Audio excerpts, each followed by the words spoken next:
And we are starting game number 2. We're going to have some commentary here in Arabic by Yasser and Khalid. I'll do a little commentary in English as well, so we'll do both English and Arabic for all of our viewers. أحمد نصر رجعنا الجيم الثاني. أحمد نصر طلع بالأولاني بس يعني حمراء زاوية شوية مش وحشة. وإدموند بس بالسود. الجيم الأولاني 7-4 لإدموند. أحمد نصر يجيب بس بالصفرة وحش زاوية جامدة.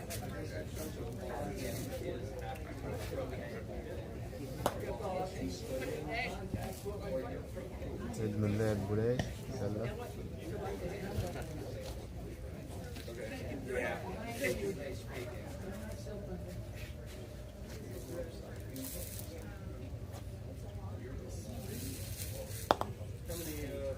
So red clears. I feel we may see a hoop shot here.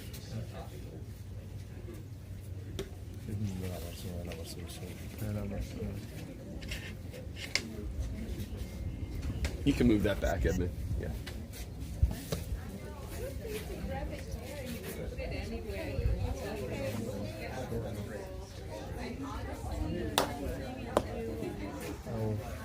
Someone very close. He's been shooting those so well.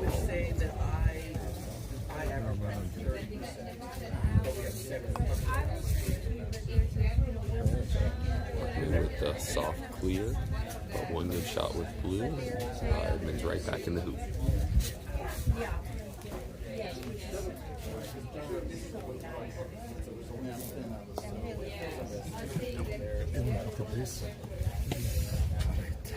And then went for the block and didn't quite get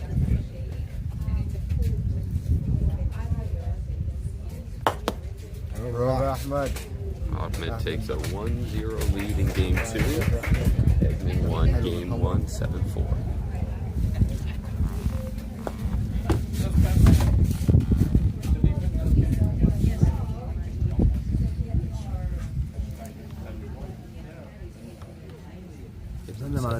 A little bit deep with black, but he's in good clearing position. So.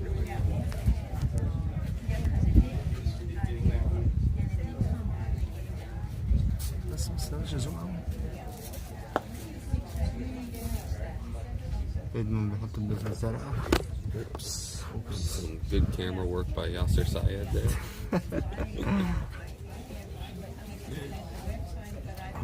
مش الزرقاء. مش الزرقاء. برافو مش الاسود. معاكم ياسر سيد ابو شاهين وكل عائلات ابو شاهين.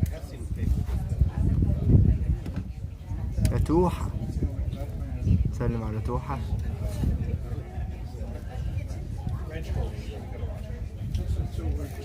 هات الكاميرا يا محمد. احنا بنلعب ادموند بيلعب على اصفر. ماشي يعني شيلها مش وحشة. Edmund clears his own ball, so I expect a 2-0 lead here. Oh no, he didn't. He cleared yellow, sorry. Yellow's going to turn around and clear blue. احمد بيلعب نص ضربة. شالها حلو. يا احمد برافو. The wickets now reset. The tough thing is if Ahmed does not want to take that shot with yellow, Edmund has control of the short side of the court. So he's just going to set up in front here. And if red doesn't shoot, well, I guess he's opting for the control clear. Again, out of bounds. So anywhere red goes, he can clear it to the other end of the أحمد court. بينزل بذرة حمراء. بينزل.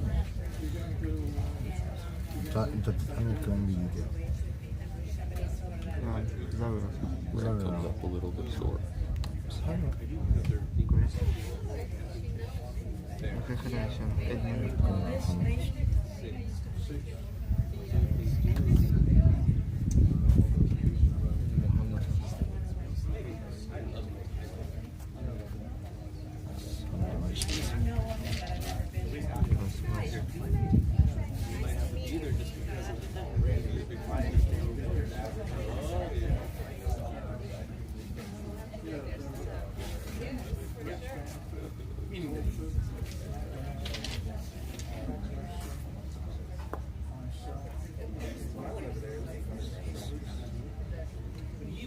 أوي ده. أحمد حط البس اسود.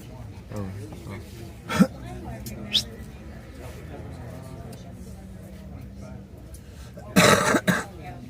إدمون بيلعب من شارع حلو أوي. المكان الحمرا ملناش لا على. حمرا جنب الأرسنال.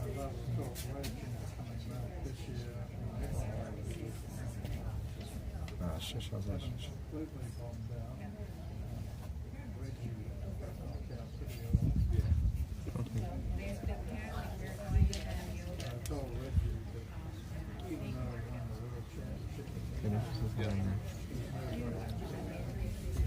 أحمد بيفكر يعمل ايه، ممكن يعشش أو يضرب جامد.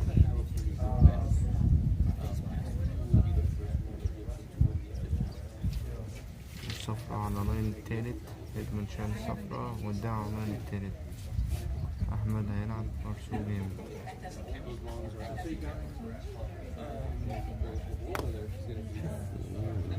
Misses again.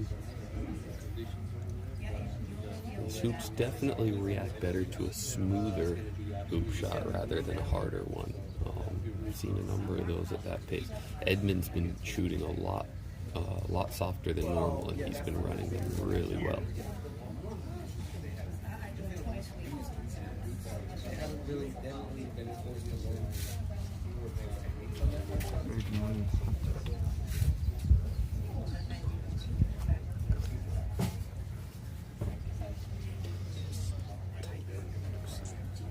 Yep.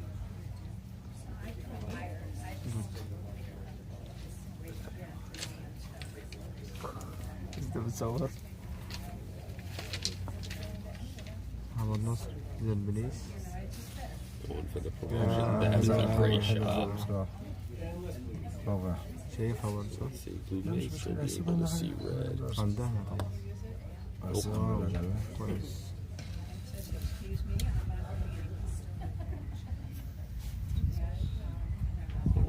Wait for the hoop to be reset. يعني بنلعب برجل تاني. لا.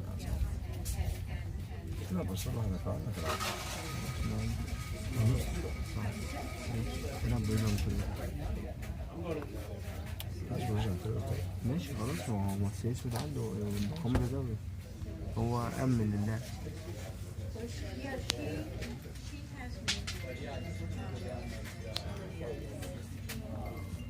الدكتور رسم بخير. مش عارف ما ظهرش حد.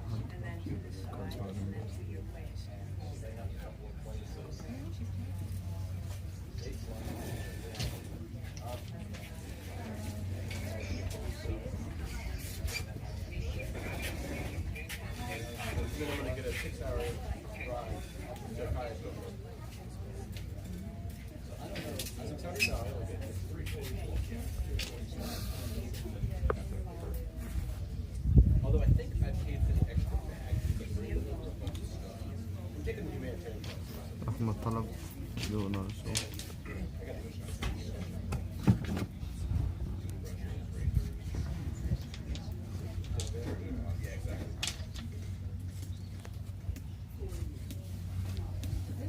اسود اللي عليه اللعب.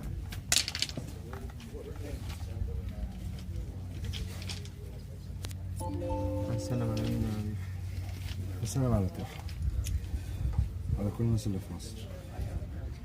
مصر وحشتني يا ياسر. مصر ومد ولا. إدمون نزل بليس قدام الصفرة. بص عامل رابع. أنا خصتهم. أزرق. إدمون ممكن يلعب أرسنال.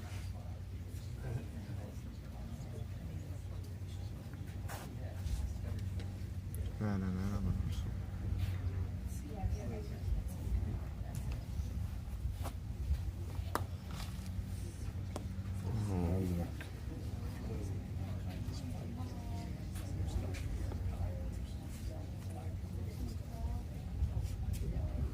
أحمد يحاول ينزل بيس كويس.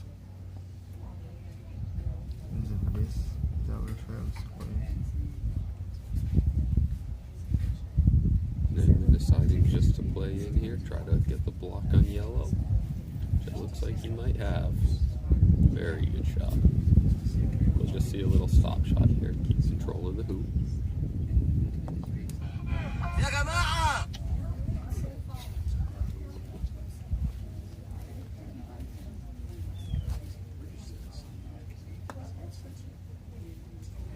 Edmund misses a clear. He's had a couple misses here. It's an uncharacteristic of this week, but take care. Good hoop from Ahmed. دخل بالحمراء 2-0. 2-0 game 2. Edmund took the first game 7-4. انت الصوت بيرجع هنا. اقفل التليفون. اسود طالع بليس على الكاميرا.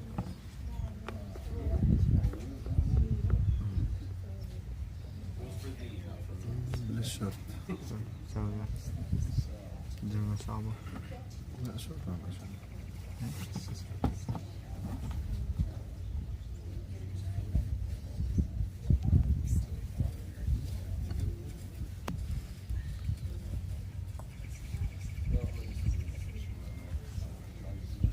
أحمد طلع بريس كويس. Edmund's got good position with black. Ahmed with yellow. And blue may try to nudge black just a little. But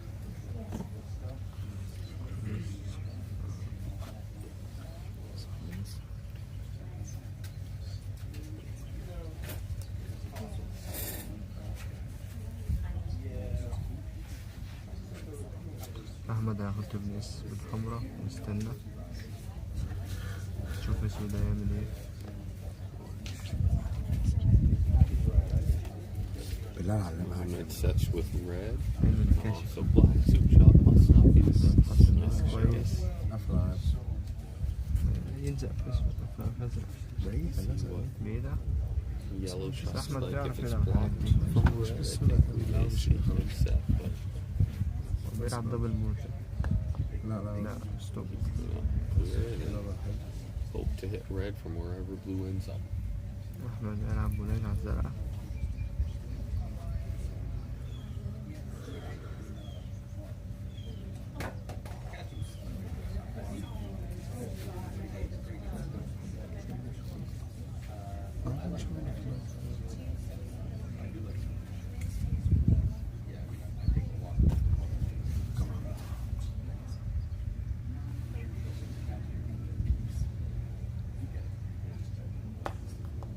Oh, that's bad luck. أضرب. There's a great clearing on blue, and but unfortunately for Ahmed, blue hit into red. And عشان الزرقاء في الحمراء. معلش gets in position. لسه لسه. ارجع اشوف ثاني I الحمراء. think red may be forced to hit blue and give up the hoop shot to black. جو الشمس. أحمد يلعب بولاج. برافو يا أحمد. برافو يا أحمد. شو الزرقاء طلع الله راح صار عرض. بتوها دي.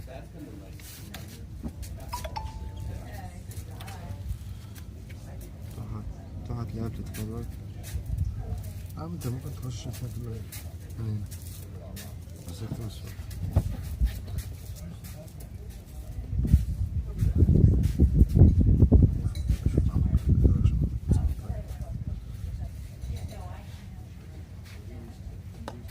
ادمون لابس ولا جلة؟ Edmund's missed a couple of hoop shots this game. It's surprising because he has not missed many this tournament. So I do think that yellow or that black did stay in position, so that will.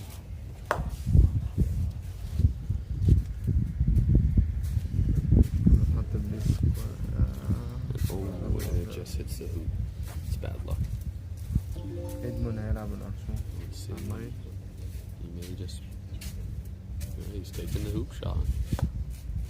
دخل حديدة واحدة. And he scores from the baseline. So once again, he's 2-1. playing extremely aggressive, and he may miss a couple in a row, but he has been making so many of those hoop shots. Yep.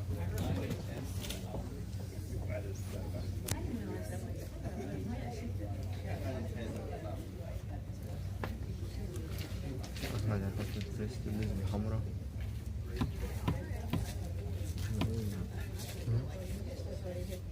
لا من اللعيب ده ايه؟ هنبص ضربة عنده حلوة. بعد ما هبط الضربة بعد كده عارف اه ده أجمل أحمد حرق بالحمرا.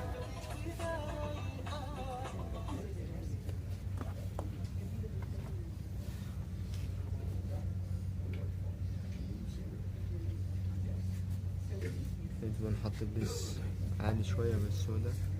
أحمد بينزل بالصفرا.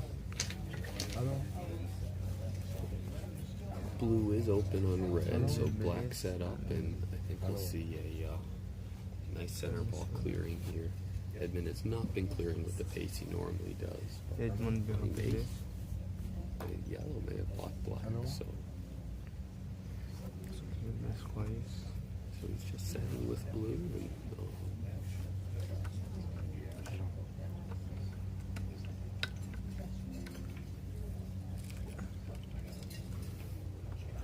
And, رابع. I'm surprised he didn't take that clearing on of red with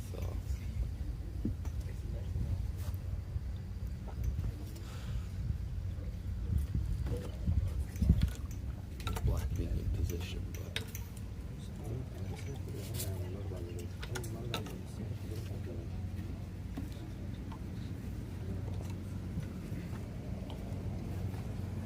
إدمون بيلعب بولاش عند التالت.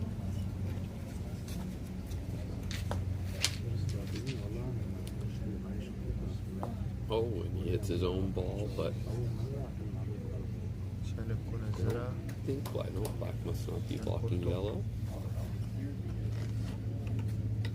أحمد بيلعب مرفوع.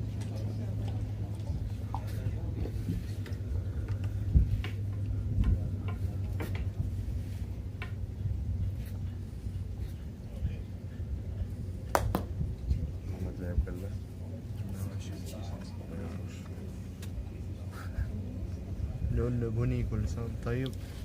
كل سنة وأنت طيب يا And كاس. then the soup shot from Ahmed. كل سنة وأنت طيب يا كريم. أيوة كده. ونسلم على الهندسة. وعلى محمد وليد. محمد وليد اللي وحشنا. أيوة والله. مفتقدينك. Position and the block on black. أحمد بيلعب الأرسو. وعندنا فين؟ إن شاء الله يجيبه.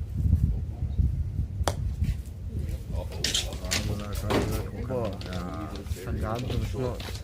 أحمد بيطلع كورنر رهيب.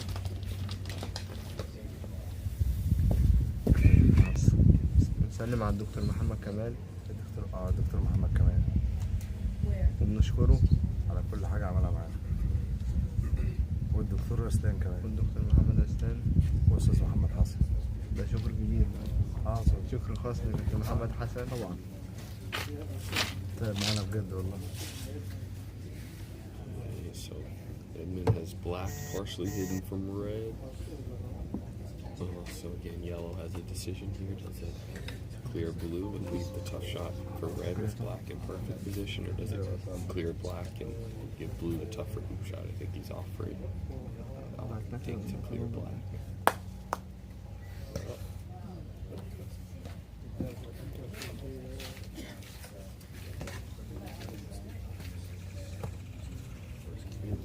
كده ولا ايه؟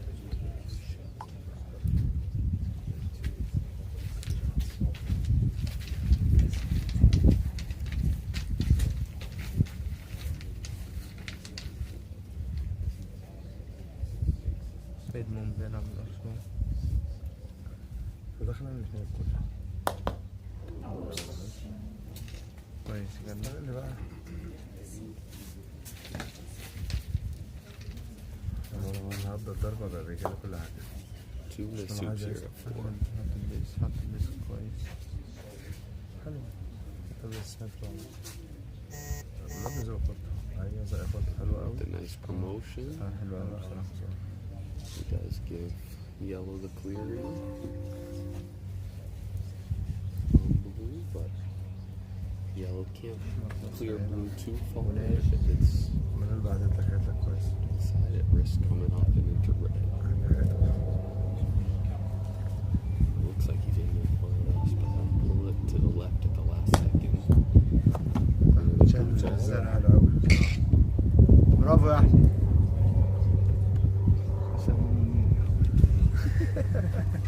ماشي يا توح. نصر ياخد التاني. سندريلا فلوريدا على كده. لا فين سندريلا So you فلوريدا؟ got just enough of red there to get it Sorry, in yeah. position. جيم. He may attempt the swoop shot anyway. He's برافو يا أحمد. حلو one of أوي. those plays that a lot of people will wonder what he's doing because he's not going anywhere near good position, but it's a really smart play because Edmond can only clear him to the side boundary, استنى ما الكورة and he can McCourt clear off, shoot him from a number long way. So Edmond was trying hard there to make sure both balls got out of bounds so that he's not able to be cleared, but he would have liked a little more separation in between him and red. If yellow gets a good setup here, it's really easy for Ahmed to block that black ball when they're this close. So he would have preferred some more separation, but I could see him shooting at yellow here. أعتقد يلعب أرسنال. Knowing him, I could see him shooting the hoop. Not that I would do that, but he has been taking these shots all week and making them a lot of the time. He is shooting at something. His control, he's looking at it, and oh, that was close. كم حد يمين قبل بس حط بس تخبر مزاج. لا اقفل عليه. طب ليه؟ عشان Shooting نخلص a lot of hoops. عنده فرصة تانية ليه؟ مع الكورة. ما لو استخبى بالزرع يبقى ما عندوش. لا يبقى عنده والله. أحمد بينزل نزل حلو Ahmed's أوي. going for Bravo. the Bravo. block, and it looks like he's got it perfect. قايد بيرفكت. Perfect. يلا. لا ما انت بتتكلمش انجليزي عشان هتفضحها. لما تتكلم أنت Distance to برازيلي. the side. ما يتكلم. I think we're going to get the swoop adjusted because they both have missed a number of times. Oh, he's just pushing it down himself, which unfortunately will make it tougher to fix moving forward. حلو أوي. برافو. But it's through without that. 3-1 أحمد نصر. So it is 3-1 on the game 2. 3-1 في الجيم الثاني. الجيم الأولاني إدموند 7-4. Set up here. خط النصر. Perfect position from Edmond. I think we'll just see a setup with red because Ahmed knows that he feels confident of clearing blue with yellow, and he'd rather clear it with the ball in position. عامل خط النصر كويس. Perfect position and hidden from black. Bravo. That was his other goal. So that black can't clear it straight away. Which black goes for the cutoff, but a little bit far. بيلعب See a بوليه hard من clearing داخل here, الرابع. yellow on blue.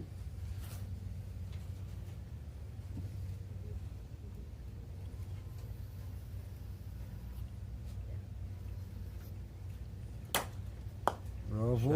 برافو يا أحمد. برافو. شالها حلو أوي. بعدين مش شايف. مش شايف أنا.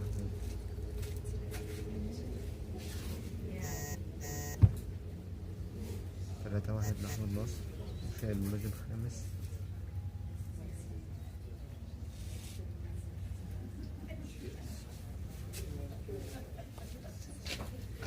Think so. I think he can see a little of the red ball around the post. Yeah, he's definitely shooting at it. So صعب. he's got to come awfully close to that post, which he. لا خبطت الحديد. لو خبطتش في الحديد كان شرست. والنعمة. شوف الحديدة بس قبل ما تلعب.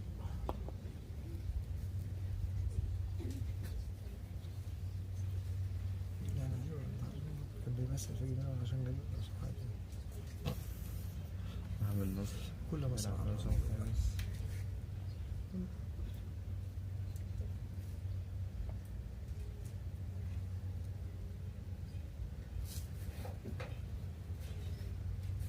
برافو يا احمد. برافو.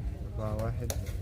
Decides not to run it with control again, so that's his normal pace swing all the way down the north boundary. So it's a 4-1 lead for Ahmed, and black will try to set up wired from red. بتصور من على الجبلات. هو احنا عاوزين نتجوز ياسمين منين؟ استاذ محمد خطب له منين؟ لا منين خطبت من لا بلاش. لا ما تروح مش تقول لها الحاجات دي. ما تقولهاش تروح عشان استاذ محمد خطب لياسر منين؟ نحط البيس كويس. بس كويس خلينا بس ناخد البليس. خلينا في الماتش الأول. 4-1 ناخد مصر. نحط البيس من عند الأول. طب التبل فين؟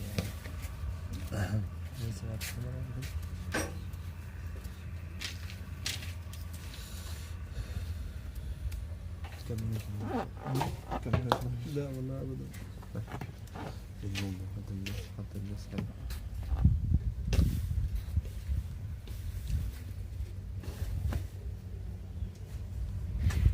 أحمد نصر أعتقد لو هينزل بليس لا شيء. لا بلاش. Looks like red can see black here.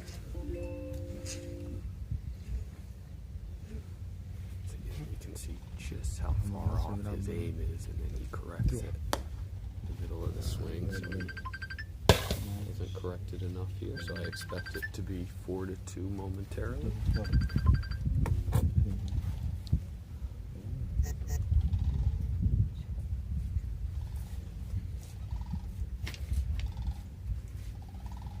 إدموند هيلعب فالسو.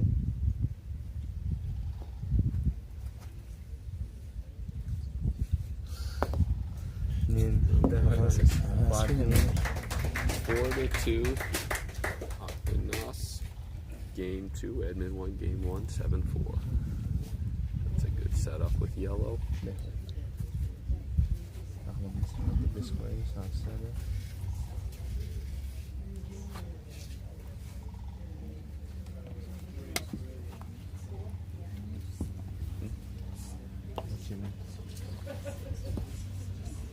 إدموند حط البيس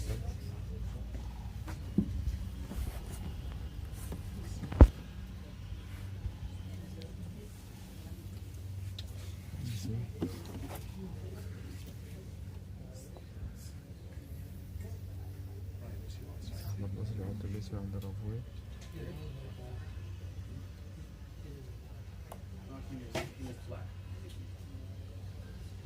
حلو.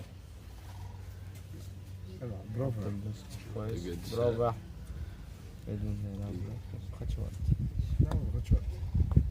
With a good clearing of yellow, but he actually cut that pretty good. And شكلها مش شايف. لا مش شايف. tough to tell whether it's going to be seen or not. One thing that you'll notice is every time Edmund marks the ball in, he does it with his back to the court.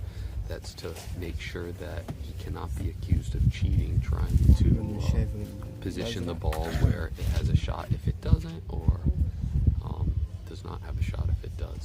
Like there, it looked like you could not see blue.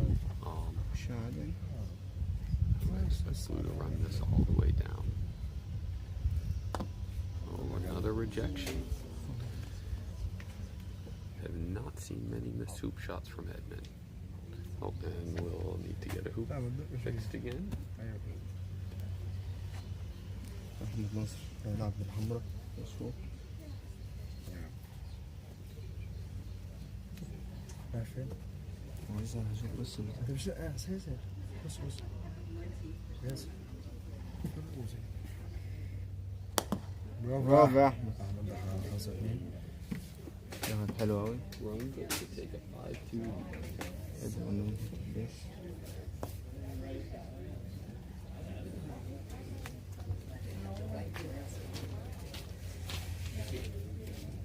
حط البيس كويس.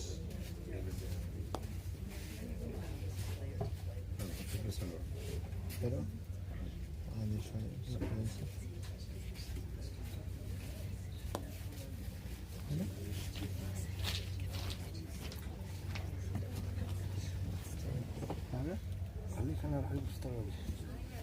خليك زي كمل.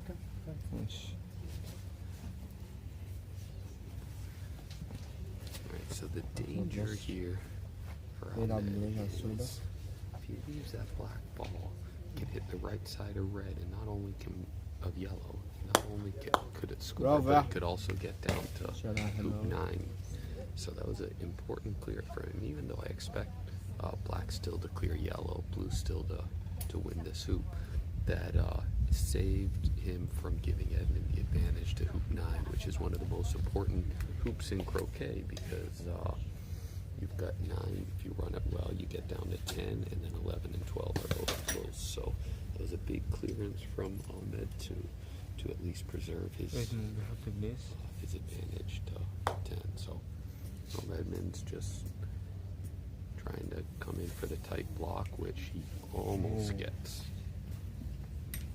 The situation, I expect Ahmed to go for the hoop. I think this is the best hoop shot he'll get.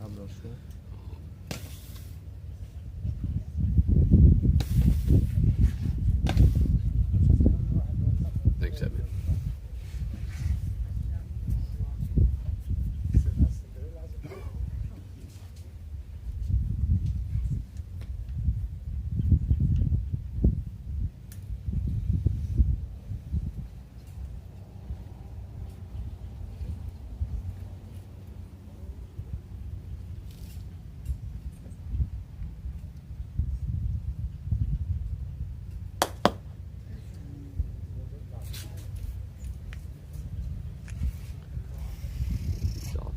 So expect this one for Edmund to make. Wow,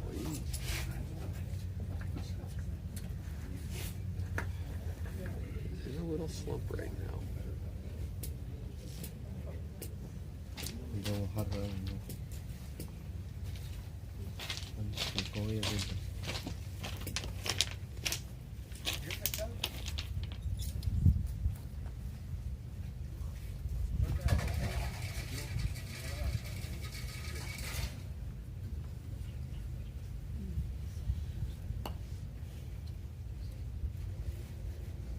أحمد هينزل بنسبة الحمراء.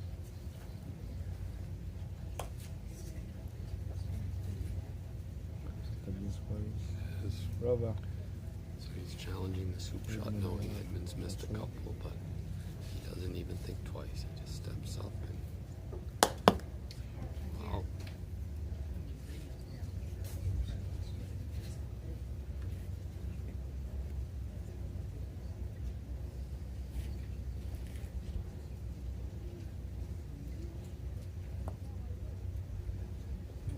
That's interesting. رابع.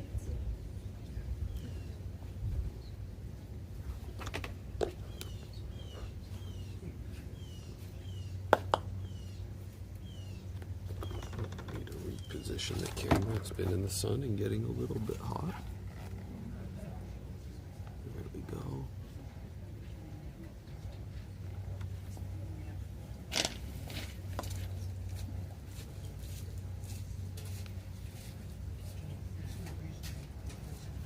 Edmond هيلعب بوليه.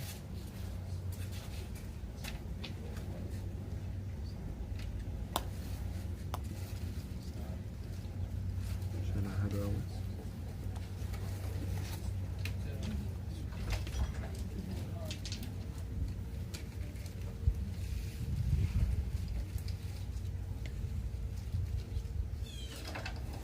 أحمد نصر هيلعب على الملعب.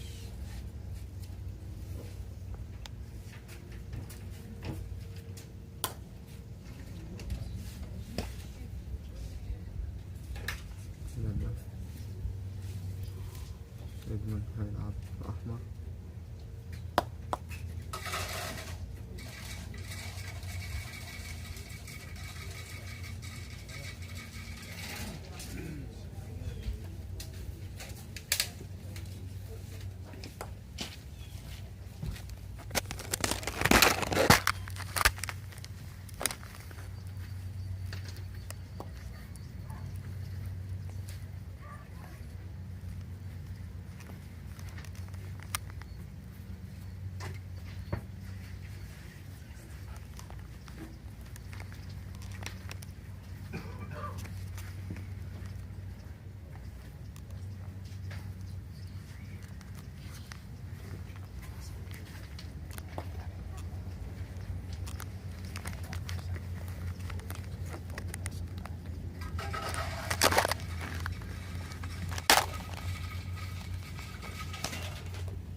get the cuddle.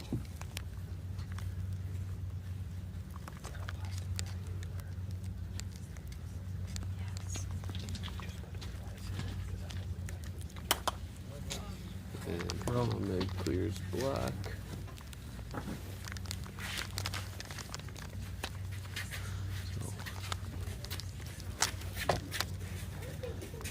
What looked like a routine hoop for Edmund earlier has now gone to Ahmed's favor, and Edmund's decided to challenge yellow shot as opposed to clearing.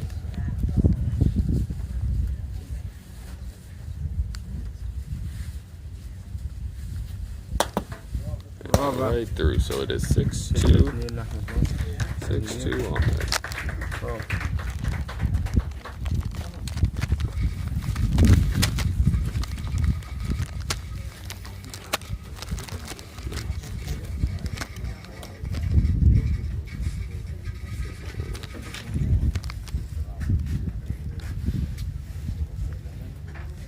Edmund حط الديس كويس على التاسع.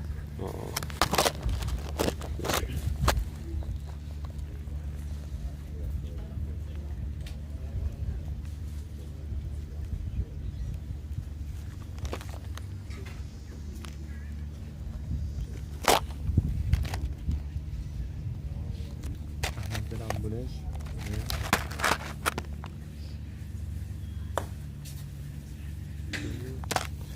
This is with red.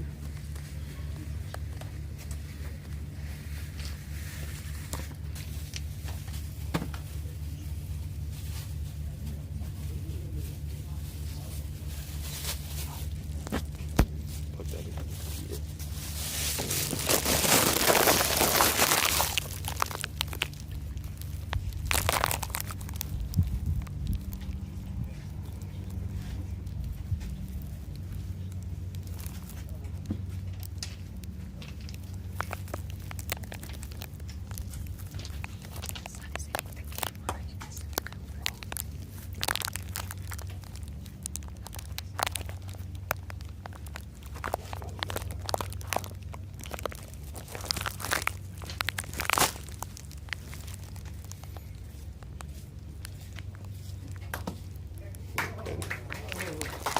Finally gets one to go through again. Great weight down to hoop 10. Probably not runnable.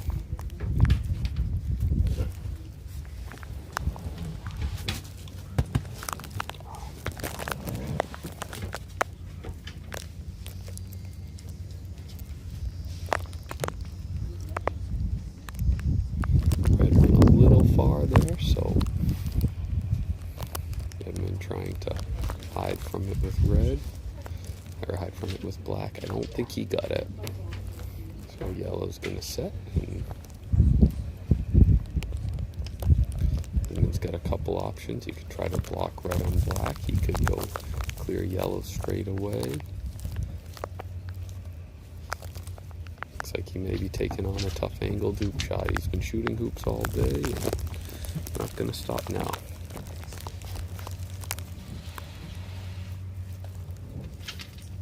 He opts for the control clearance on yellow. I think that was a smart play.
So we got an interesting situation here. red decides just to go أحمد halfway. خدها فوق الحمراء، زرع مع الشاشة. Black's looking to ricochet off of yellow, What's with maybe that get a opposite? little bit closer to hoop 11, although I think he ended up a little further away, but he took away any chance yellow has the jump shot.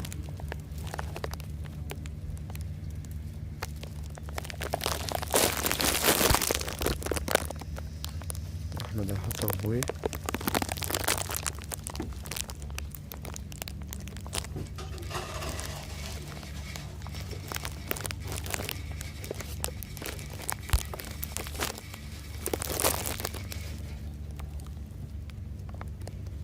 ستة أربعة أحمد.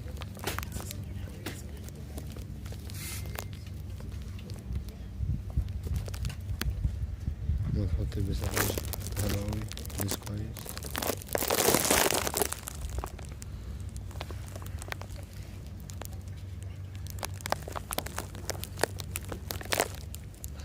إدمون حط الناس عالي شوية. أعتقد أحمد هينضف. Yellow's got a pretty good line here to block blue, but he's opting for the pre-clear on black. So now even if blue clears red, he's still first to the next hoop. Not only does Edmund want to clear the red ball here, he'd like to stick around. If he's open on the hoop, I expect him to shoot it, just knowing him, but he clears red. It's a good shot for now, but he has a lot of that. One good shot from red here, and he's able to hide from blue and force Edmund into the long clear with black.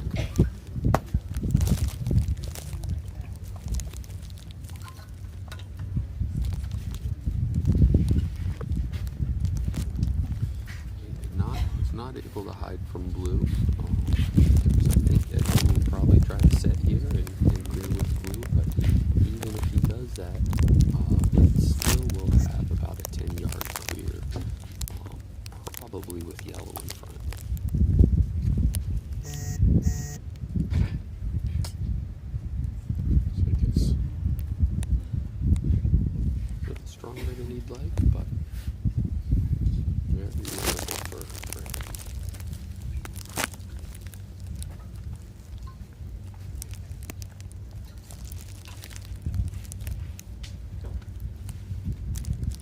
أحمد حط البس حلوة. إدمون هيلعب Shot with حمرا. yellow. Edmund lines up right away, wastes no time, and clears شالها both. بس الحمرا He's red كويسة in عليها عندها position. رسوم. Leaves black hampered with yellow, so really probably the worst possible outcome there. أحمد Even worse هيلعب than رسوم. missing ستة it أربعة. because now it's a free shot with zero consequence. الجيم التاني، الجيم الأولاني إدمون 7-4.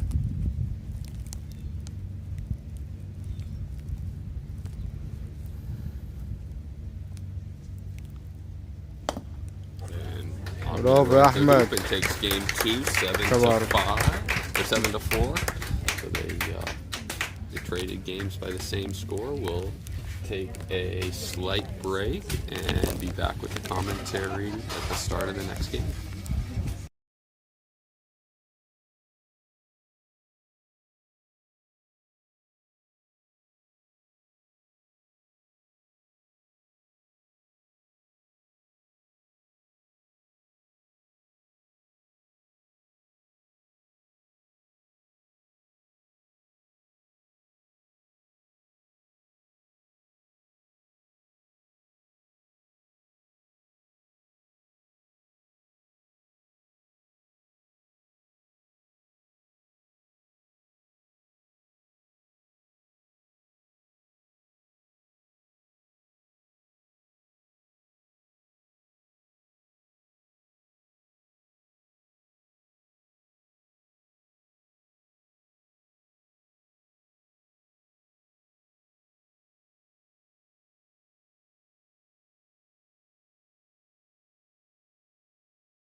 Just got a message asking the person next to me to stop eating the chips and crinkling the bag. Sorry about those noises.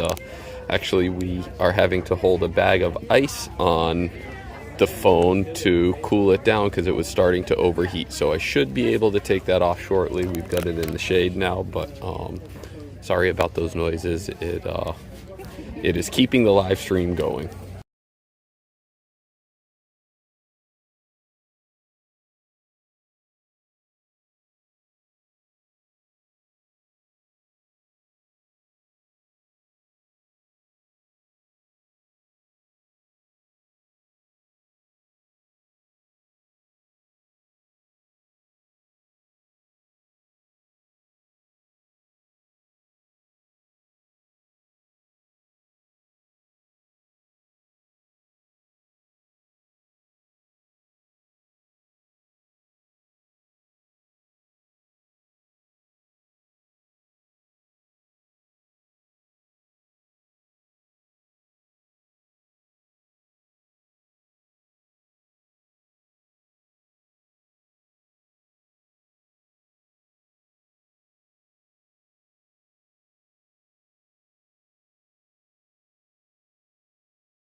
All right, we are back on with game 3.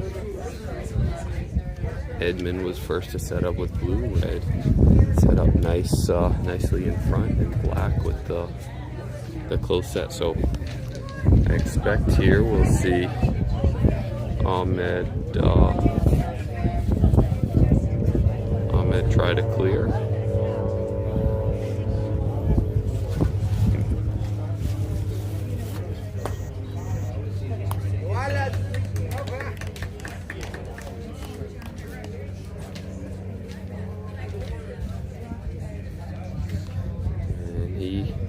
He hits it, so now that blue ball being close to red, presents a little problem here because it's going to be tough to clear red and not clear black.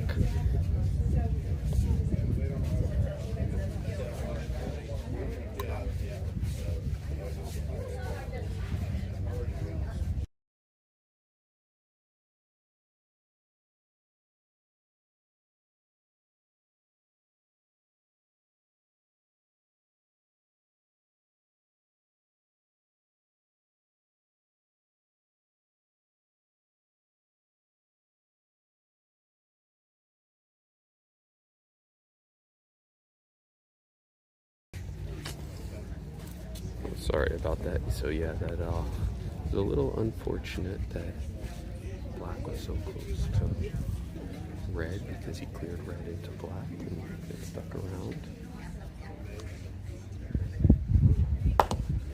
And he runs it down behind hoop 2.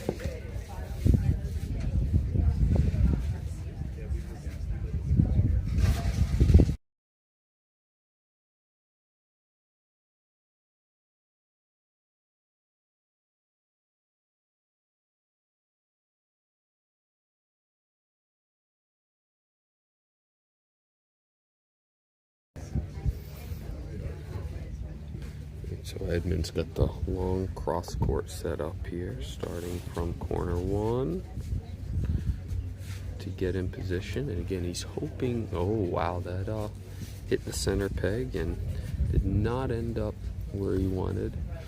The only consolation is I don't think red will be looking to hit it, but he would have loved to be in front of the hoop. So he started off really strong this match, but the last game and starting of this game, he's made some misses that we just have not seen from him this week. He had been playing pretty perfect up until this match. Good shot from yellow, so it looks like blue is shooting here. Very smooth swing and going hoop again and missed it. So let's see if he can recover.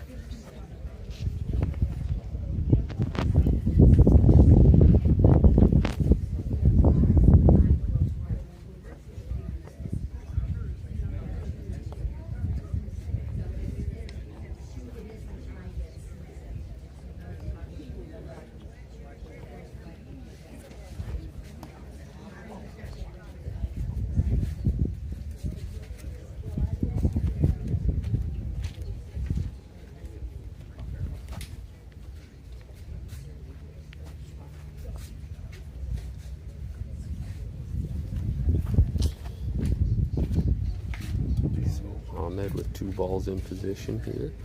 Who's gonna have to clear red since red comes next and has a good hoop shot. He does, but not a center ball. He's been clearing with such precision, and it's just starting to get off a little bit, but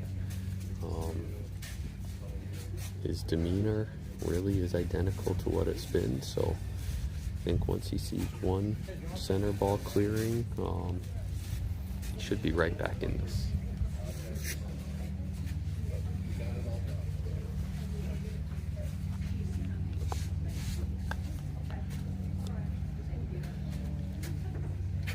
Wow, he decides to clear red since that was the easier of the 2 shots, but I think he would have preferred his black ball where red is and red down here, because now red is closer to the next hoop, to hoop 3. So this is a way, if yellow scores this, things really can start to spiral out of control.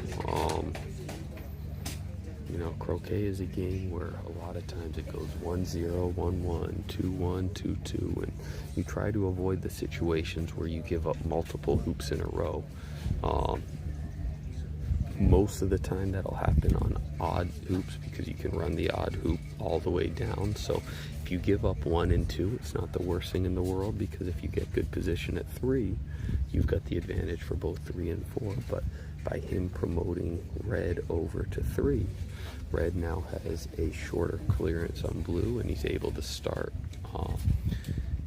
potentially stringing together more than just those 2 hoops and building a lead, building momentum. So just like any other sport, momentum is so important, and he's just given Ahmed the opportunity to build on what he already has, which he had a beautiful clearance and now is in a good position to at least be even with this wicket and potentially ahead.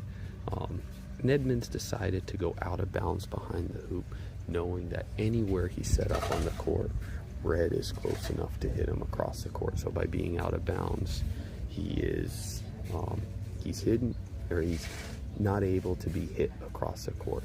The worst thing that can happen for him is that he has to take a hoop shot from there, and as you saw in game 1, he is very capable of making that shot, and he's not afraid to take it on. So yellow sets up well and maybe blocking black. Blue decides to set as well, so gives him the option if red clears blue and he is open on the hoop, I expect him to take it on. If red sets, black can clear yellow and blue has a shorter hoop shot.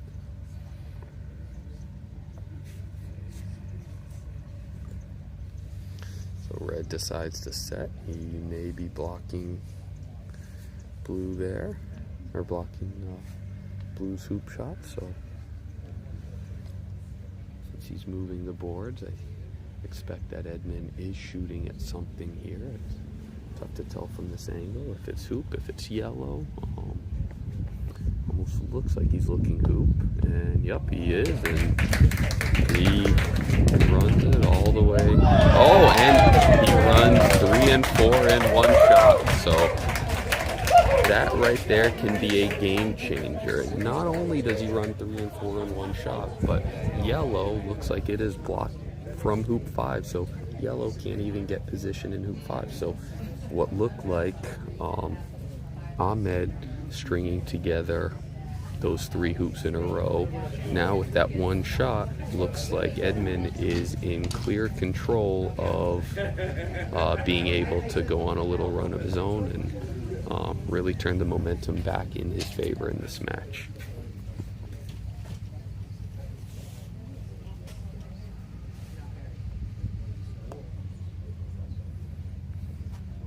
So blue is set up deep here, knowing that black can only clear it to the baseline. Red takes nice tight position, and Edmund has 2 options here. He can go ahead and pre-clear red, or he can set and try to clear red from wherever blue ends up. Having watched Ahmed this week, I think he may go ahead and just clear black, giving blue a shot. I think red is blocking blue on the hoop. I have seen Edmund attempt this jump shot and make it a fair number of times this week, so if it is blocked, I would not be surprised if he tries it. It must be close though, as Ahmed was getting down to check.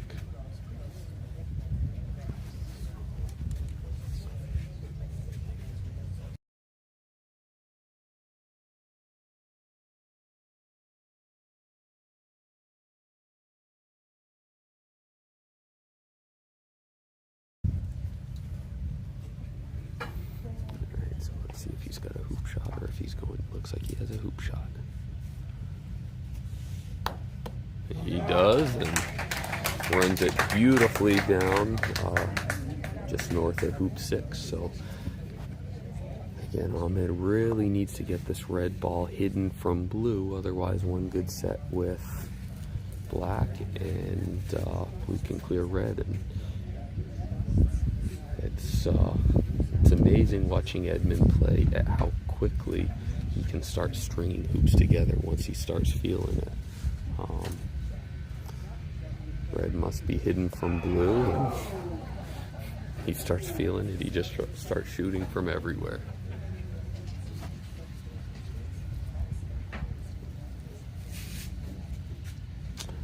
Yellow with not the best set, so if red is hidden, I expect blue to just challenge it, just set up in between. Ahmed is not taken on very aggressive hoops with other balls in position, so it'll be interesting to see if he tries to score this or just stop shots blue away. Looks like he's just having a controlled clearing on blue. The tough thing is yellow's not really in position, so that allows Edmund the controlled clearing on red, and now unless yellow gets in the jaws, blue's able to set and black can clear it. If it does get in the jaws, Edmund's got blue behind the hoop. So that was a good shot that saves Edmund from being able to set up with blue, and actually looks like it wins a hoop. Edmund hit the sidebar, and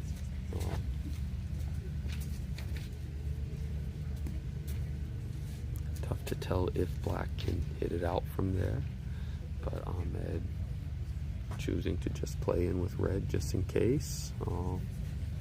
And it looks to me like Edmund's choking up for, no, he's not, he's going for the clear. Does not get it out, so yellow's gonna score, and it's gonna be 3-3. And so we're 3-all in game 3 in this best of 5 match between Ahmed and Nasr and Edmund Fordyce.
Ahmed with a nice clearing with ball 1.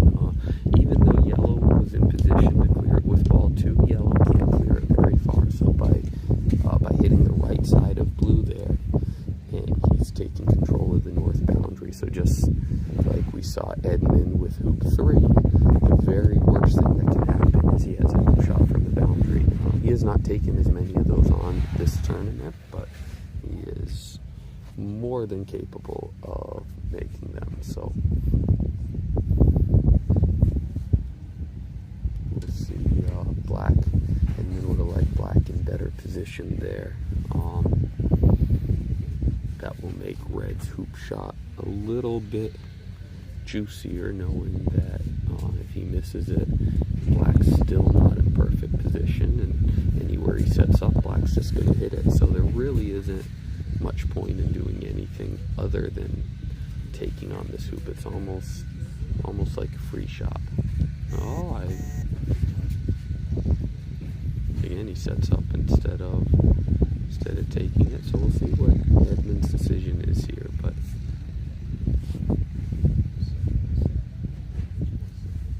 he really wants to shoot this, but he's thinking about it.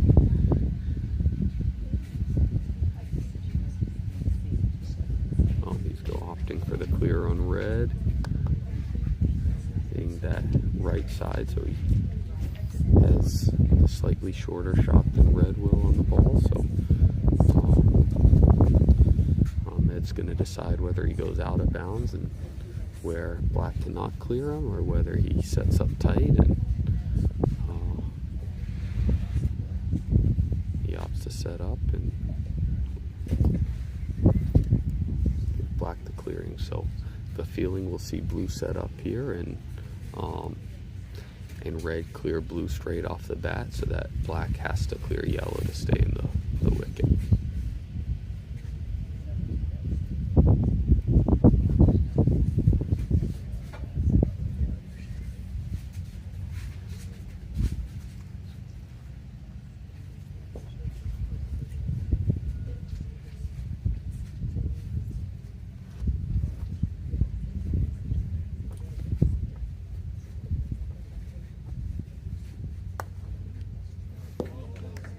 And he does get it just enough.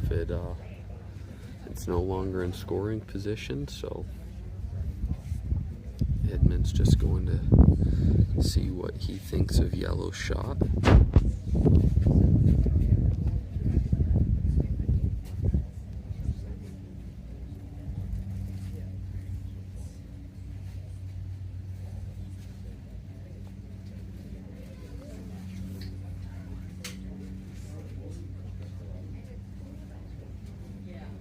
Edmund obviously doesn't think that yellow has a great shot on the hoop, so he sets up. We'll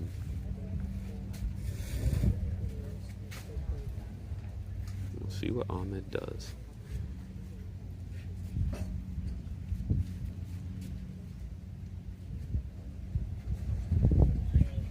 He opts to clear black and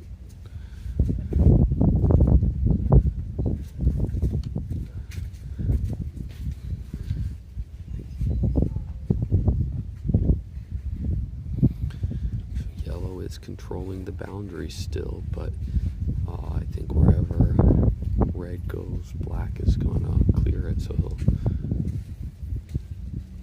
he'll go deep as well. And no, he may go for the cuddle to try to win this hoop outright. Oh, and it just drifts past. So that is a tough play here.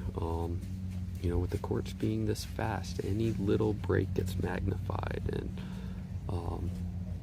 it is the best chance to win the hoop, but it is not an easy play. So now Ahmed has a relatively straightforward clear on blue with red in position. He's thinking about this though.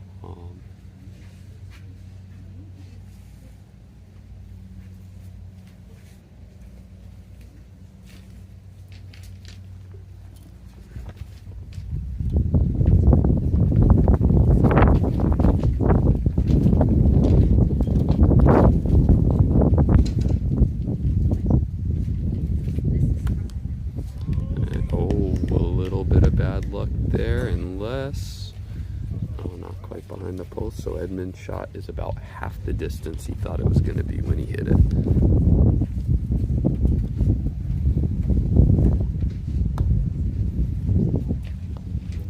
And he gets it. This is a pivotal hoop here. Going up 4-3 means that the worst thing that can happen is it's 4-4.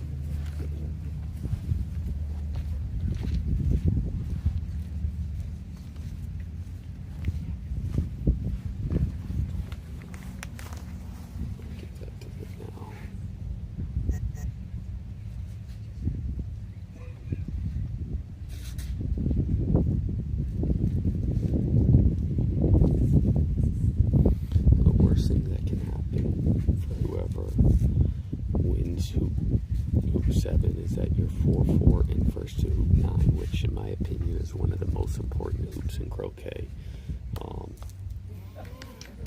Or you go up 5-3 in your second to hoop 9, which taking a 2-wicket advantage isn't bad. So this is a really pivotal hoop right here. They're both going back and forth. Oh, and Edmund with a uncharacteristic miss.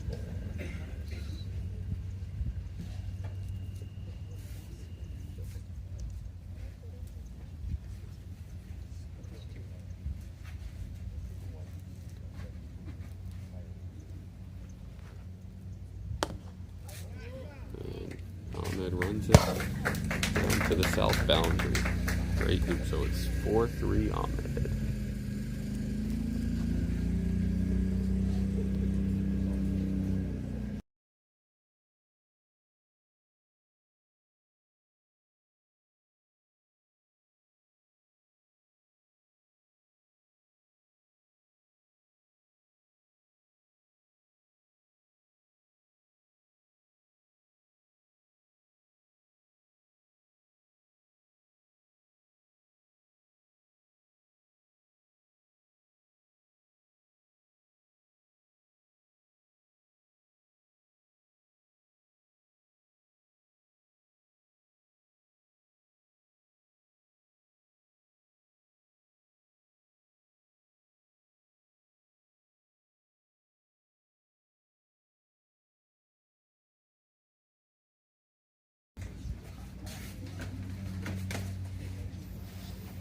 So red is open on black, yellow set up well, and blue's gonna play in. I expect to see a big clearance on black here, unless blue may get the block. May have part of it, it's close.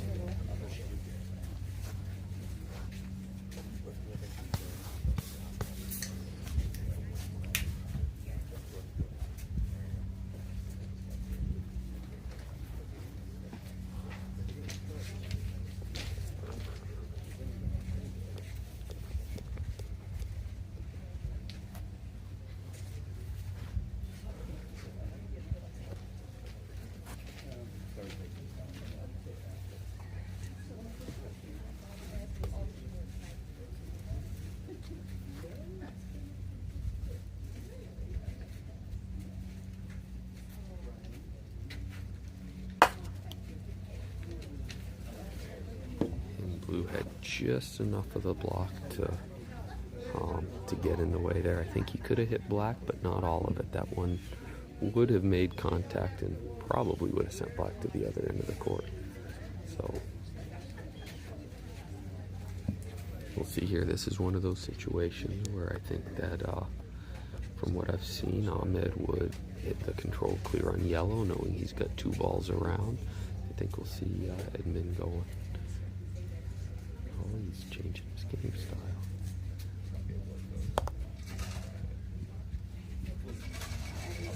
Shot. He had been taking on those hoops all tournament, but he's opted to go clear.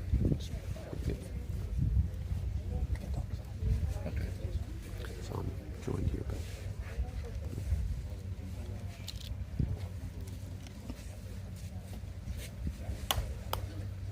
so Tom Balding is gonna take over the commentary here for a little bit. Just pinching zoom and Yeah, rotate. Loosen and rotate. All right. Hello, everybody. Tom Balding here, the semifinalist on the Ahmed side of the bracket for this tournament. Ahmed's brother, Mohammed Nasr, was the semifinalist on the other side of the bracket. So, and we're in game 3 at the moment, 1 apiece. Ahmed is currently up 4-3. And it looks to me from here, it's hard to see in the camera, that black is not quite on the wire, but it's well outside of the halfway mark of the stanchion.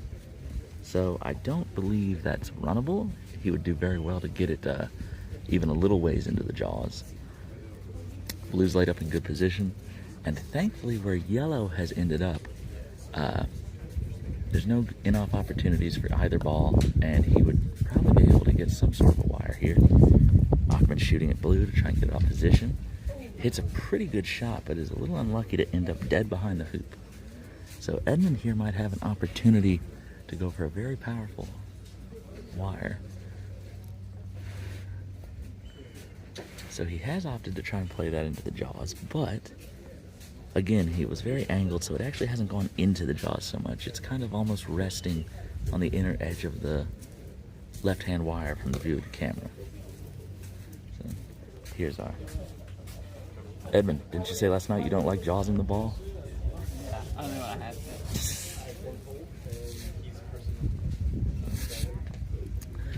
So Ahmed playing his shot down from behind hoop 3 on the north boundary. It'll be interesting to see what he's just conceding. Okay. That's very interesting. So Edmund here with an opportunity, if he wants to be a little aggressive, to play the promotion. Again, black is not in the hoop, so he does have to be careful with this. Plays that very well. Very well. Blue is headed almost directly to the hoop.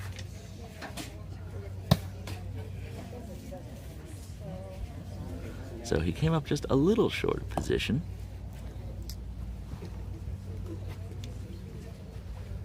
But he's still in good control of the hoop here.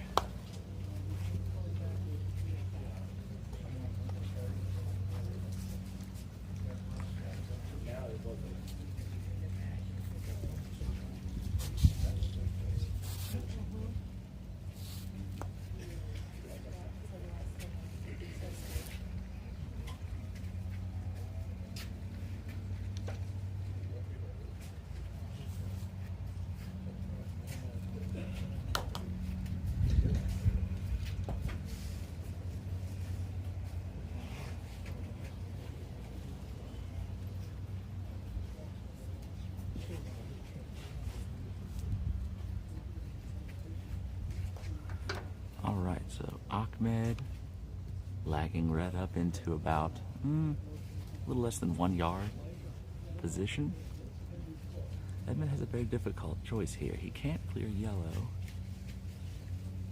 anywhere too far away. Thankfully, blue is off the court, over on the back line here.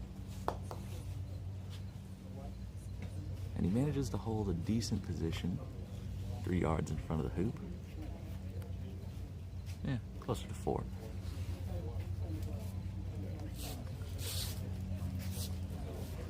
Looks like Ahmed is playing to block blue's clearing shot. And he has gotten it. Oh my goodness. Great shot. So he has left some space. There's probably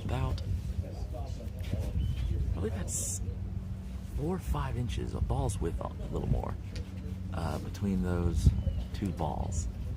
So a little less than 5 inches. So Edmund may be able to play a combo clearance here. He's looking at it.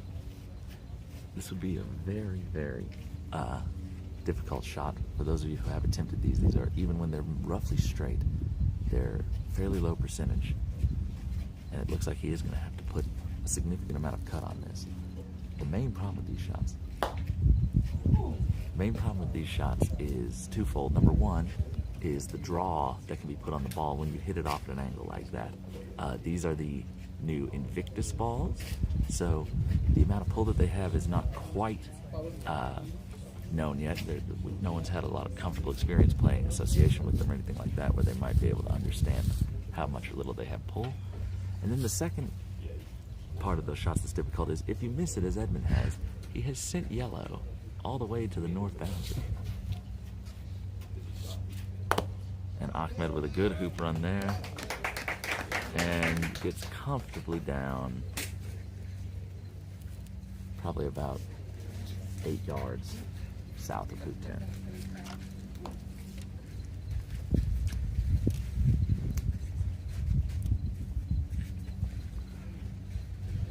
Edmund plays a really good ball down, slightly west of the hoop, but in good running position, a couple of yards back.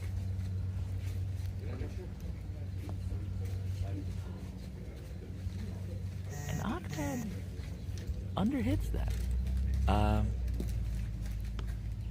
So I don't know, he seems frustrated. It's hard to tell even without the camera from where I'm sitting if yellow is even runnable.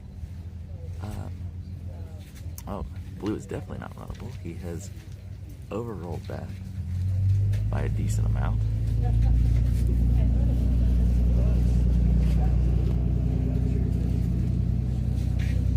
It's a little blurry. Yeah, Kyle here helping me. I zoomed in a bit, so it doesn't seem to want to adjust.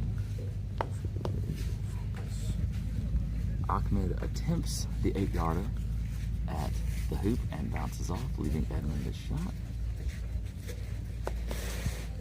Edmund also rejects. So now we're going to see if the yellow ball is runnable. I don't believe it is the way Ahmed's looking at it. He looks to be debating whether he's going to take a deep position. So he's not taking a deep position, but he is taking a couple yards set.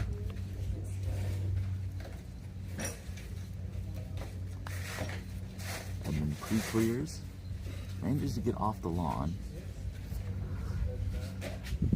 So some people watching at home may be inclined to think, oh, he didn't hit that in the middle, that's not a great shot. When you're clearing into a short boundary, very often if you hit it too much in the middle and you stay on the court, all you've really done is give that opponent ball a chance to clear you across the lawn on their next shot into the court. So it's actually preferable sometimes to run further from the hoop and get off the lawn, so that way you are safe to make your follow-up points. Just a little bit, it gets blurry zoomed in. Yeah.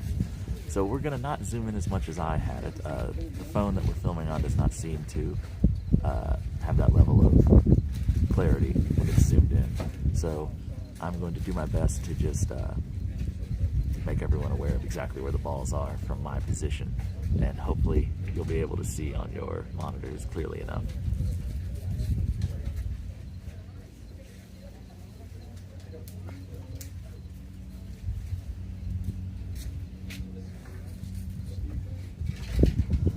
So black is not runnable.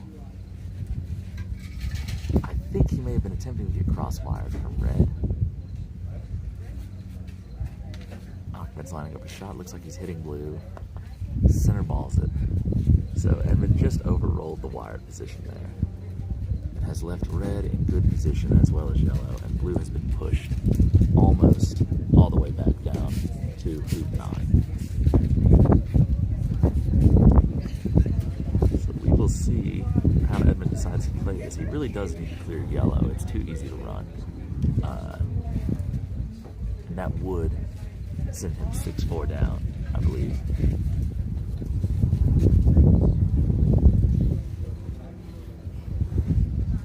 So Edmund's a very aggressive player. So if he clears yellow here and stays around, it would not be surprising to see him even attempt the hoop over red with the blue ball. Typically, if he can see the hoop, he has a penchant for running them. But ooh, especially now that he has managed to get his black ball fairly close to hoop 11. Most of us mere mortals would not, even conceptualize him taking on a 20-something yard hoop, but that's what separates Edmund from most people. He fires away, and he was going for hoop there, and he's just hit off the left wire. So red will have probably about a 3-yard attempt. He's asking for the hoop to be adjusted. These hoops are an extremely soft ground, as has probably been mentioned throughout the live stream for the last couple of days, and compared to the World Championships that were held at Chesapeake Bay Club in Virginia, the conditions here are much, much faster. The lawns are running about 12 to 13 seconds, somewhere in the middle there. It's been dry. It has not really rained. You can even start to see some, and maybe the camera can pick this up, you can start to see some yellowing happening on the grass here around hoop 1, and there's plenty of those yellow patches all the way down even to the other end of the court as well. So speeds have just been wonderful here. The only drawback is the quadways do not withhold up to hard shots very well in this ground, so they need constant adjustment. And we have David Maloof out there, who has been one of the most efficient hoop setters I've ever seen. So you can't just pound these hoops down in the terrain that we have right now. You have to actually firm up the holes, pour some more sand or grass clippings in, and then repound the hoop entirely. If you just pound the hoop down, as they normally do with quadways, you're just going to open up the holes more. The ground will really stand, and it will just get worse and worse. So they've been very diligent the entire week about ensuring that the hoops are as fresh as they can be for every hoop shot, but they do require somewhat constant adjustment.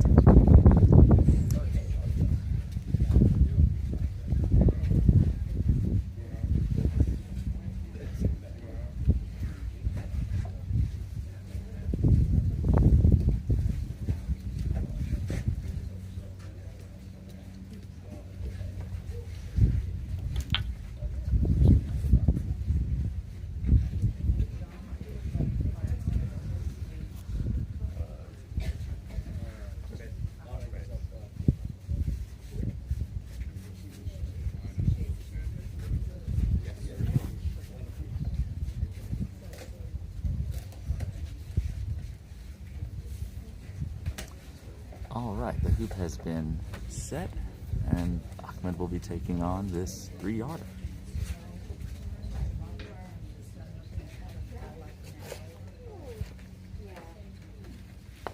And he runs it comfortably. All right. So Ahmed has signaled for Edmund to move his blue ball, which is offsides, to the west penalty area.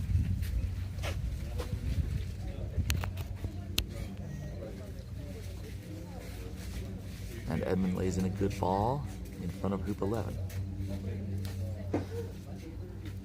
So we would expect to see yellow set and red clear in this position. I have noticed that in this match against Edmund, Ahmed has been taking some pre-clears, but he will sort of do it in traditional Egyptian style this time around. He's feeling fairly confident.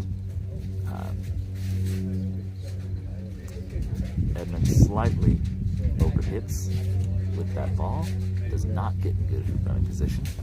I think he's probably going for a block there on red. He's playing a good line for it. He just overran it by a few feet.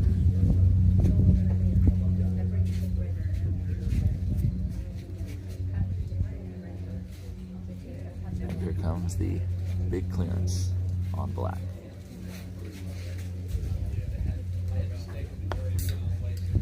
And a rare miss, even at that distance from Ahmed. Just missed on the right. Couldn't have been by more than an inch or two.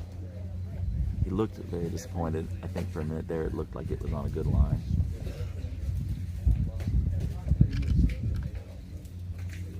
So it's not a factor right now, but it has been noted several times throughout this tournament that because the lawns are so fast right now, and the grass has been so cut low and well maintained, there's very little friction. And when the wind gets a strong gust, you can actually notice it curve the ball when it's in a path of motion. Now, if you're hitting at the speeds that Ahmed was hitting that clearance at, you probably won't notice very much deviation even over the length of the court. But it's been very noticeable on medium pace clearances, set shots, especially longer distance ones. So it has come into play. I myself have had several shots. Oh, Edmund is attempting this angled hoop. He's thinking about it. This is a tough one, and he looks like he's decided that discretion is the better part of valor. If he got the jaws there, he would have given Ahmed a very good chance at a jump shot. And now Ahmed will likely be taking on this boundary line, hoop 11, since his red ball is completely out of position.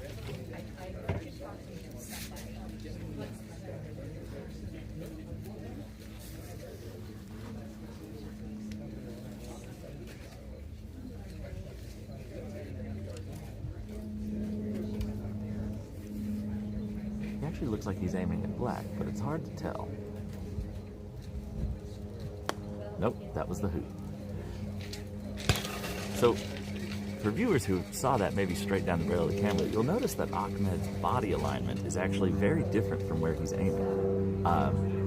If I had never seen Ahmed play before, I would have sworn he was aiming at black, which would have been at least a yard off the line of the hoop from where he was standing.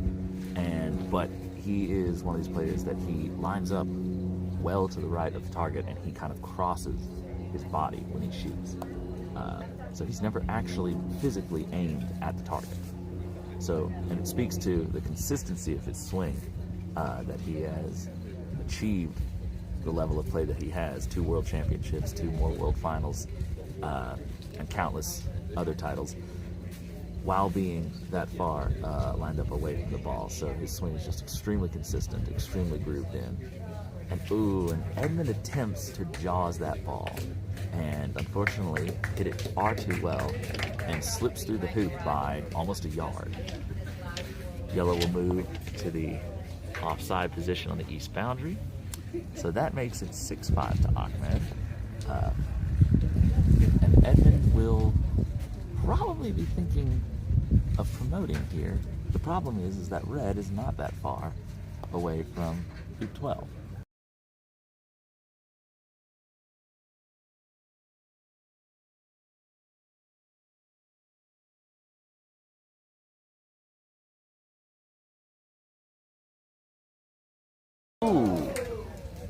So Edmund there decides to just go for the hoop, go for gold, bounces off of hoop 12, and ends up about a yard next to it and slightly behind, leaving yellow in good hoop running position and red with an opportunity to lay in another set.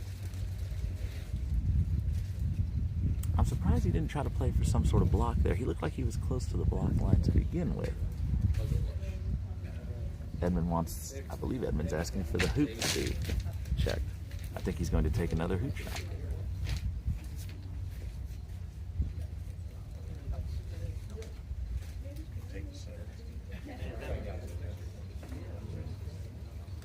Oh, he's asking, okay, oh, he's going to do a jump shot. Oh my goodness. Okay, so he's asking if he could remove the attachment on the top of the peg because I believe he's taking a jump shot at this hoop.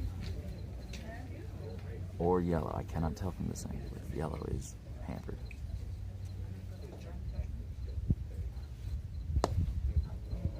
Mishits that. Very rare mishit from Edmund. Yes, sir. He's normally very consistent getting the aim right on those jump shots. I have seen him make or narrowly miss making multiple 10-yard plus jump shots this week. So unfortunately for Edmund, he has given up a very short hoop on 12 here for the game.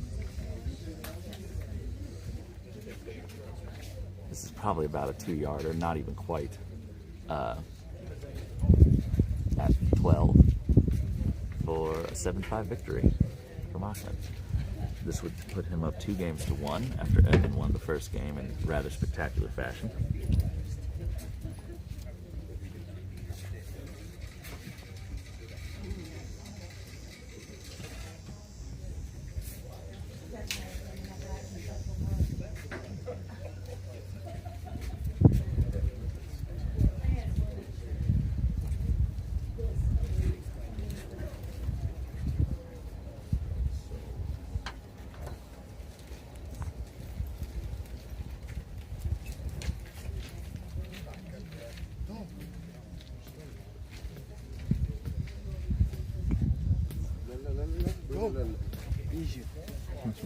We shall see. Yeah. So the Egyptian players, Yasser Syed and Khalid Kamal, have just indicated to me that Team Egypt is going to dominate the open shaw shield, I believe. They have a great amount of confidence in their team's abilities, as they should.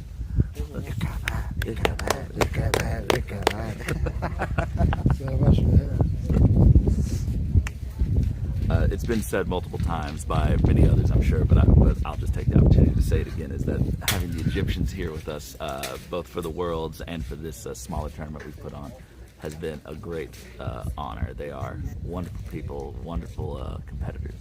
And Ahmed here is going to attempt the winning hoop of the third game.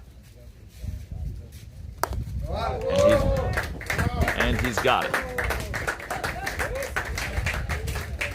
All right. That is game 3 in the books, 7-5 to Ahmed Nasr. So in this best of 5 final, Edmund will have to win the next 2 straight. Ahmed will only need to win 1 more. I'll be here for like another week, John. We'll get our games in. Are you going to do 100? Yep. I'm going to stay with the Maloofs for like a week.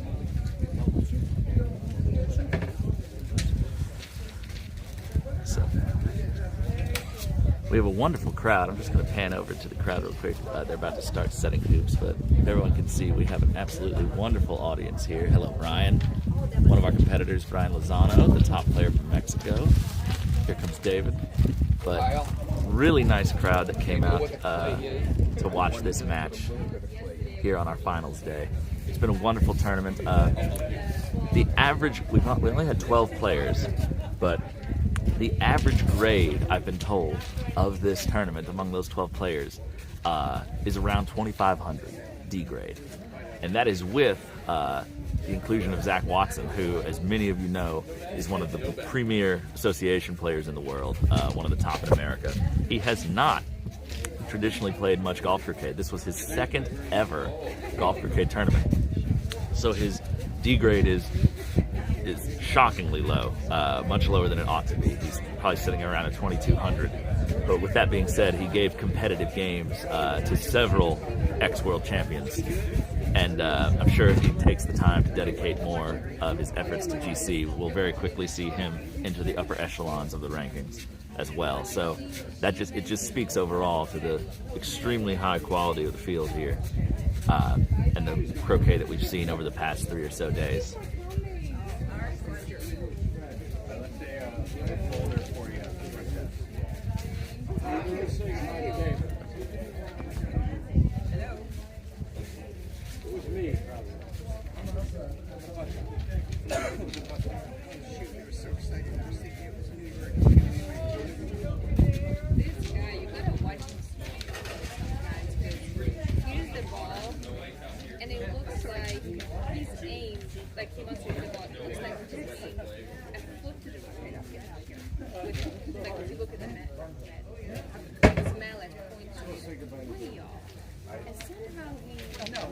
When he gets off the court, he say Body was aimed here. When he finished, his stroke did the opposite. I honestly don't know how he gets this straight. You got a lot of material to study.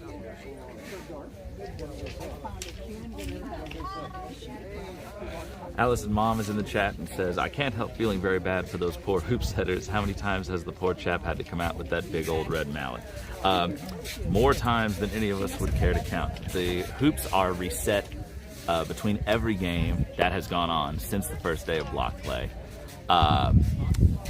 Hoops are mostly reset before every time one of them is attempted after the first time they've been hit per game, because they immediately become loose. So just, I'd have to calculate how many games we've played, but 3 courts, 6 hoops per court. Just between the games alone, we've set hundreds of hoops, and the majority of them have been set by David, by himself, but with help from Kyle, Muhammad Hassan, some of the players, myself, Michael Albert, who's here with us, the Vice President of the USCA, Michael Albert, ladies and gentlemen. Hello, hello. Hi there, how are you guys? I'm mighty happy to see this international event being played right here in Mountain Lake, Florida. Yes, it's been a wonderful time. Some of the most competitive croquet you'll find right on the tail end of the world. So everyone was warmed up. I believe everybody except Zach Watson, who of recent again does not play a lot of golf croquet, was playing at the World Championship, and I believe most of the 11 players made it into the main knockout at some stage or another. And it's just amazing to have them all here. It's a distilled week of croquet. I made you a sandwich. Oh, thank you, Steve. Oh, no. But for those of you who may have picked that up, yesterday, for the fun of it, I was presented a fake sandwich for lunch that had a dead bat contained in it with one slice of tomato. Are you recording Yes, the sound? I believe so. Yeah. So what was your review of the bat sandwich? Pretty good? Well, whoever ate it might be able to tell you that. I'm on a strict no bat diet. A bat. That's the only thing he doesn't eat. Am I right? Is that anything like a bat-free diet? Just one letter. Stephen, off? would you like to do an advertisement for BFGs? That looks very It's mean. about performance. It's about performance. Pretty lean bat. Yeah, it was, But he still had the bat. We'll be introducing a new line of Ultracast. yeah. Ultracast BFGs. Yeah. Inspired by Blakefield. Yeah. We're adding a new color, kiwi black. Kiwi black, a new color. Yes. We'll be ready in time for the open shop.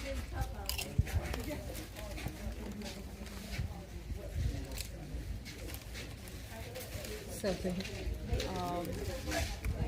think that's Mohammed or- tighten up these hoops one way or another.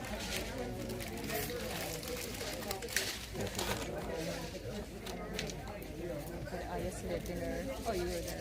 Oh, they're back to me. So we currently have the trio of Kyle, David, and Muhammad out there making sure that the hoops are set. And you know, it's very laborious work. Thank goodness that the ground is soft, so pounding in the hoops is not nearly as strenuous as it was in the hard clay ground of Virginia, where I witnessed many times full sledgehammer swings, barely moving a hoop into the ground. I mean, the amount of force you had to apply just to get them down into the dirt was incredible. So we have a very special person here. Oh, let me pan back around. Oh, he's running from the camera. So we have Ambassador Abdul. Show them your name tag. Where's the name tag? Right there. Oh, look. So this is Lynn Canavan, everybody, and easily the most beloved Westerner in all of Egypt. A true ambassador, international relations between Egyptian and American croquet. Would you like to say a few words, Ambassador? Thank you. So, Lynn was one of the players in croquet who helped to found the Egyptian Open, 19 years ago. So the first Egyptian Open, which has become since then considered to be the most difficult golf croquet tournament in the world outside of a world championship. And he was instrumental in its foundation, and he has continued to support Egyptian croquet ever since. He's taken a particular interest in supporting their under-21 youth programs.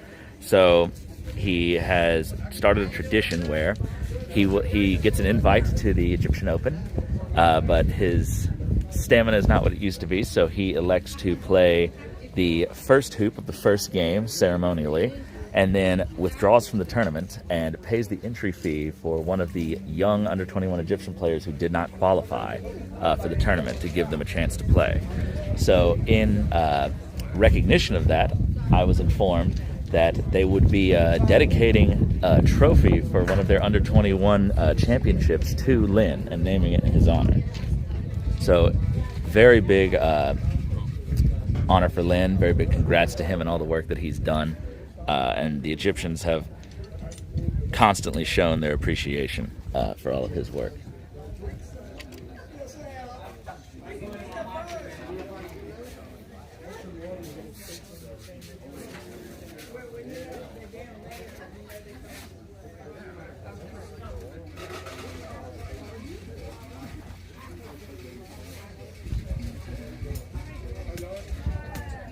I didn't turn it off.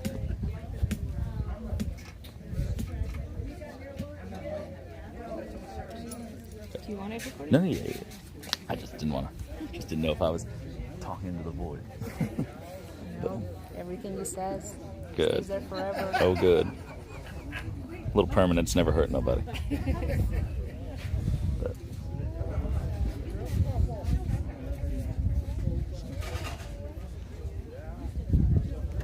Did you eat? Not yet. Do you want to eat? No, I'm fine. I'll eat in a minute. All right, so it looks like we're down to the last couple of hoops, and I suspect the players may break for a brief lunch, but they're eating while this is going on, so they'll probably just jump back into it fairly quickly. There goes Ahmed, one of the competitors. Uh-oh, they've caught the attention of the camera. We have here sitting at the table on the left, waving vigorously, Mohammed Nasr, throwing up gang signs. And we have Khalid Kamel. Oh, and then Yasser Sayed. So, Khalid Kamel knocked me out of the quarterfinals of the World Championship in spectacular fashion. Rifi.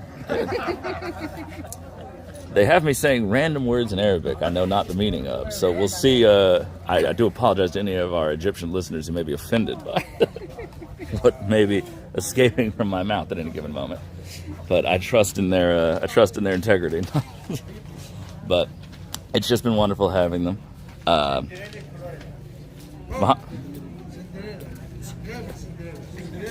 Mohammed Nasr and myself were both the losing semifinalists, and we elected today to split the prize money and just play a friendly game because we actually over the last 2 weeks have not had the opportunity to play one another. So we just spent the morning sort of during the first game of the finals enjoying a friendly match, and it's just an honor and a privilege to be able to play a world champion of his caliber and one of the best players in the world, not just in Egypt, but across the entire world. And it's an opportunity you don't often get, so I was eager to take it.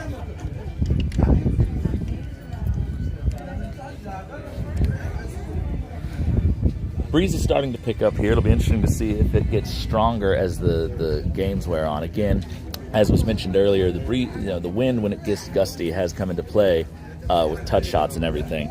It will affect the path of the ball over distance.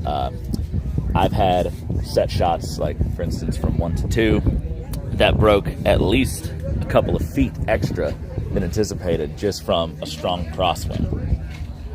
We did not see that even when it was too blustery over at Virginia, because the courts were significantly slower and significantly had a lot more friction. So right here with the low amount of friction and wind, it's very easy for it to become a factor. Not as bad as Cairnley was in 2022 for the McRobertson. For those who may be watching who participated in that event or who are just accustomed to those Melbourne winds in November, you would be lining up for a hoop shot sometimes, and while you're casting, the ball would just move several feet to the left or right without you even touching it, just because of how strong the wind was. So very different than anything else most of us have ever encountered, but it can happen as heavy as these balls are.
All right, I just saw Edmund signal to Ahmed that he's prepared to start the fourth game, and we're just gonna jump right into it. I believe they're both heading over to the starting area, so it'll be Edmund to play first. I might need to zoom out a little bit for the time while they're on this hoop.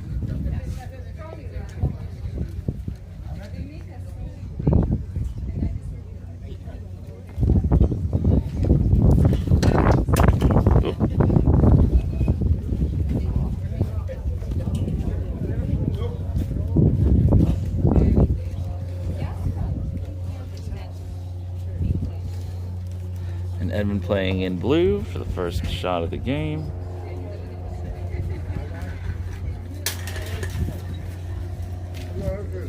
And a lovely, almost dead straight 1.5 yard position.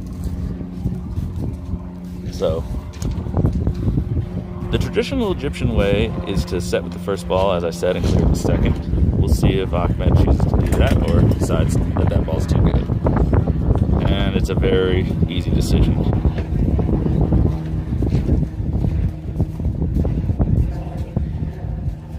Decent position, a little short. It's a runnable hoop, but it would be somewhat angled. Edmund coming in with the black ball on roughly the same line as he hit blue. And again, that one's a little short as well. Slightly less angled, but significantly further than the red ball. So it did not get a block, I don't believe. Did it curve? Yeah. So Edmund indicating that that was not where he lined it up. So again. And wow. So actually slightly misfired, hit into the edge of black, and that redirected the ball into the dead middle of blue. Black has now been pushed 2 feet off of the back line, left, right, and slightly angled position. Edmund will attempt the clearance. And he hits left half a ball.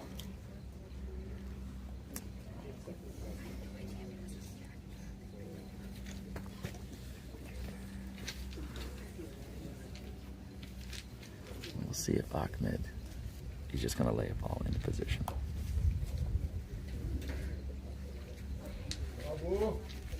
And he has come close to getting the block on this hoop. He did not get the block on the hoop. Edmond runs it comfortably down to the north boundary.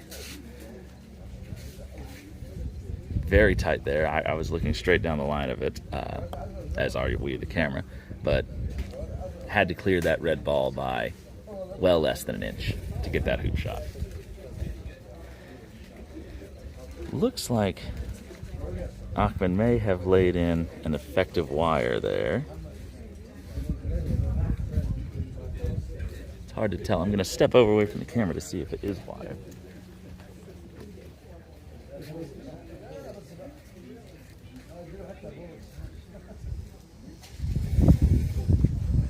So at best, Edmund may be able to see the left third of that ball from his perspective. He would have to come just to the east side of the hoop to hit it. Looks like he's attempting from the east boundary to hit this ball right now. Medium pace shot. And narrowly misses. Just south of the second corner. So this is going to be a tricky clearance with black here to defend hoop 2. So very good set by Ahmed.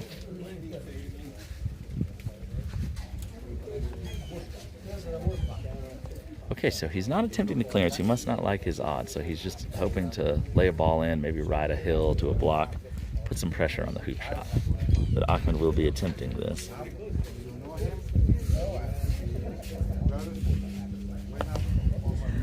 And clean off the left wire. So he has overhit that a touch, overcrossed his body a bit. And Edmund responds with a wonderful clearance, pushing red all the way a couple yards from the south boundary behind hoop 5. He may or may not have left somewhat of a double for Ahmed. It might be a wide double, but with the angles here, it might be quite possible.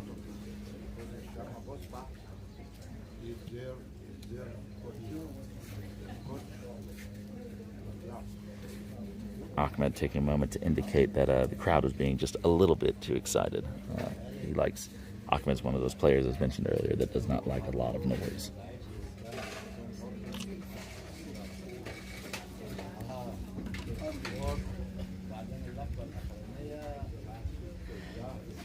I would pan over to see Ahmed hit it and then pan back, but Ahmed hits the ball so hard, I'm unlikely to be able to catch both moments. So we're going to focus on the one that matters, the moment of impact. Ahmed taking his pre-shot routine.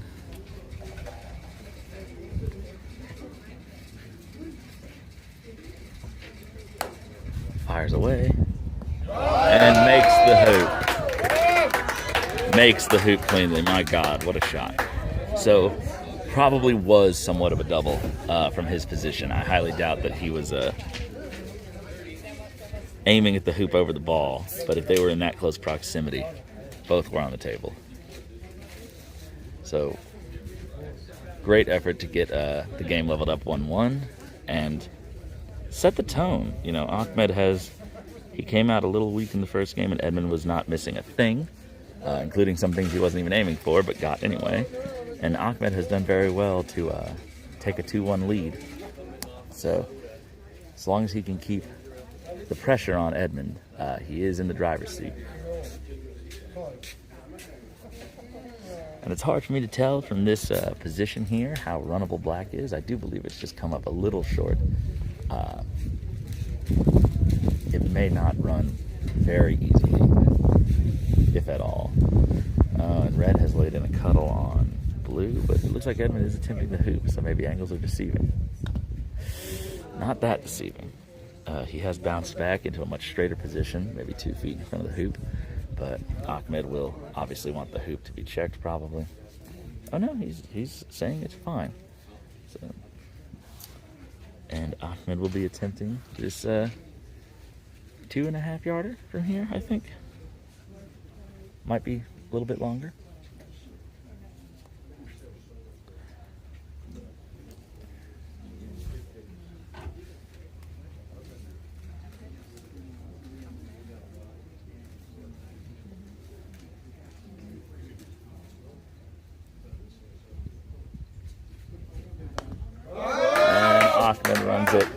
cleanly.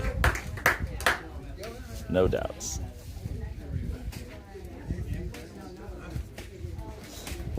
Jenny Clark says the lawns look incredible. Jenny, they are incredible. We've been thoroughly enjoying the quality of the lawns. They are very quick, very smooth. There's some small bumps and rolls, but you know, when you get a lawn at 12 to 13 seconds, you're going to have something. Everything is exaggerated, even the smallest of imperfections. But the nicest thing that changes from the conditions in Virginia, as great as those lawns were, is the lawns are flat enough that when you hit a hard clearance, your ball stays on the ground, and a center ball impact normally stops your ball's momentum. Whereas in Virginia, the lawns were bumpy enough that we often, oh my goodness, oh, that might have been online for the hoop until it ran and trickled into blue. There is some break there, I've noticed. It does break off towards the east boundary by, depending on the pace like that, at least a good foot or so. But yes, the lawns have just been absolutely incredible. We are extremely lucky to be able to play here. And it's definitely forced some players into playing a different style. Power is not as important here because of the speed of the lawns. So even when you're very far away and the lawns are nice and true, medium pace games have definitely been much more powerful for certain players. Touch is extremely important here with how quick everything is. It's very easy to overroll a position.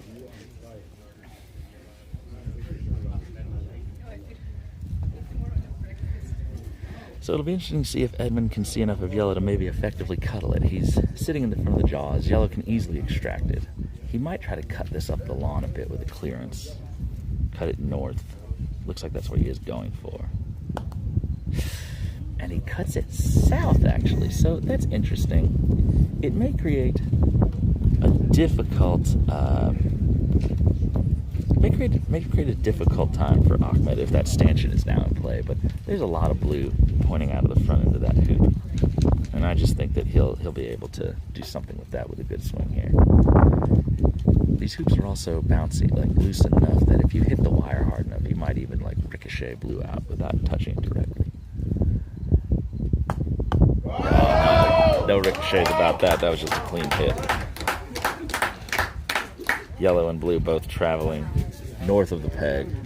Blue over here just past the line of 1 and 2. And this is going to be a big return clearance for Edmond to not go 3-1 down in game 4. Ahmed firing on all cylinders right now. And Edmond misses wide by a foot or so.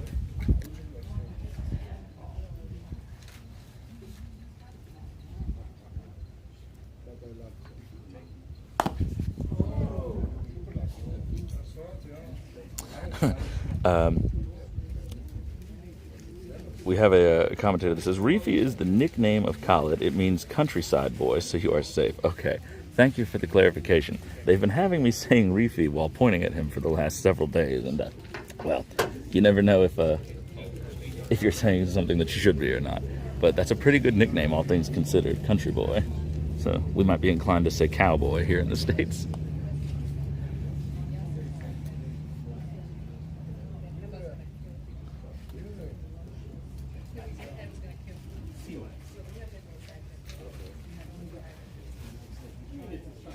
This is very interesting position here. Edmund with a chance to get back in this hoop. Looks like Ahmed is going to clear black. Misses it narrowly on the right-hand side. So when all seemed lost for Edmund on this hoop, all of a sudden one good 9-yard clearance, not quite, gets him right back in it. Center balls it and rolls blue just past position at hoop 5. So if Ahmed is not able to clear this black ball and Edmund runs the hoop, he's going to be in very strong position, 2-2 with a ball defending 5. Edmund's hoop shot is not the greatest. He came up a little short on that set, probably 20-degree angle at just outside of a yard. So again, not like on these hoops, well within his ability to make. He has been bouncing off a few hoops though in the last game or so. It just doesn't look like his swing is as comfortable as it sometimes is. But those of you who know Edmund will He's shooting and misses narrowly on the left that time. Those of you who know Edmund will have noticed that he doesn't seem to be firing as hard as he usually is, and there's a good reason for that. Even at the World Championships, he complained, oh, bad rejection, but not a bad place to land. Probably 8 inches dead in front of the hoop. Does give Ahmed chances, though. So, and does take away the advantage of the ball at hoop 5. But Edmund has been complaining of elbow and arm pain. We saw him on the first day of this tournament after the Worlds, really sort of holding his arm and hitting everything very softly, even his long hoop shots. I mean, he was not firing very hard at all. So he's just been battling with just a little pain. Very understandable the way he swings, very big, very powerful swing, very dynamic. So after playing for 9 days almost on very slow, demanding lawns compared to this, just feeling just a little sore. So he's been swinging a little bit bigger the last day or two, but he's still favoring a softer pace, which is not necessarily his preferred swing. So, just those little things that you sometimes have to deal with when you're at the top level. Just being slightly outside of your comfort zone can make a big difference.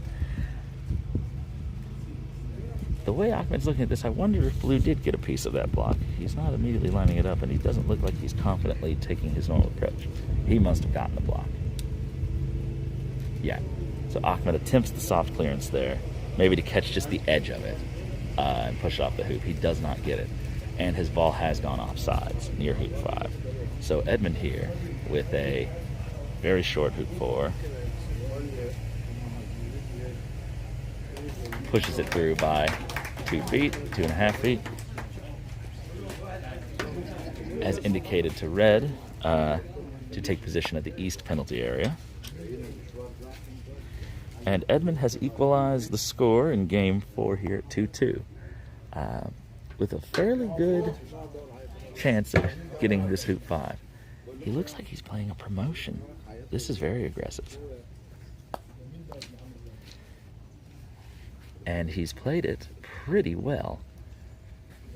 So, very aggressive to go for the promotion there. Black was not that far from yellow.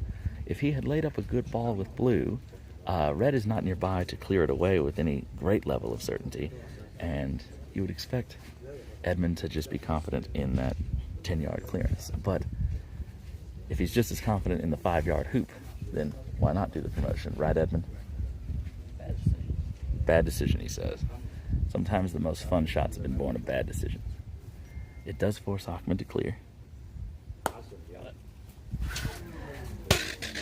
So that right there is an indication that the lawns are not perfectly flat. Edmund was standing just to my left. The second Ahmed touched it off of his mallet, Edmund said, got it. Thought for sure that he had the right edge of it. By the time the ball, even at that pace, reached the black, it had clearly wobbled slightly off of line. So even at fast pace on these low friction lawns, things can happen.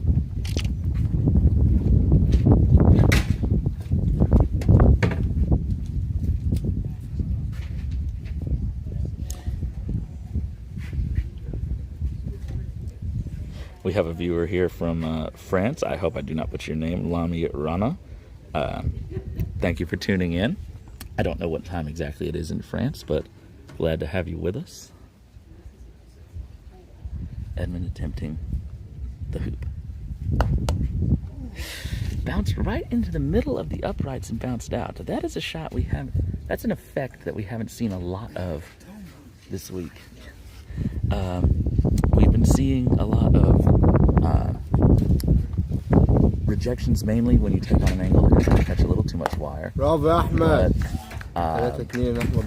Those mostly straight on hoop shots, if you hit in the middle, the ball normally forces its way through pretty well, even if it pops up and just trickles through. So very unusual rejection there for what looked like a really good swing and a really good hit.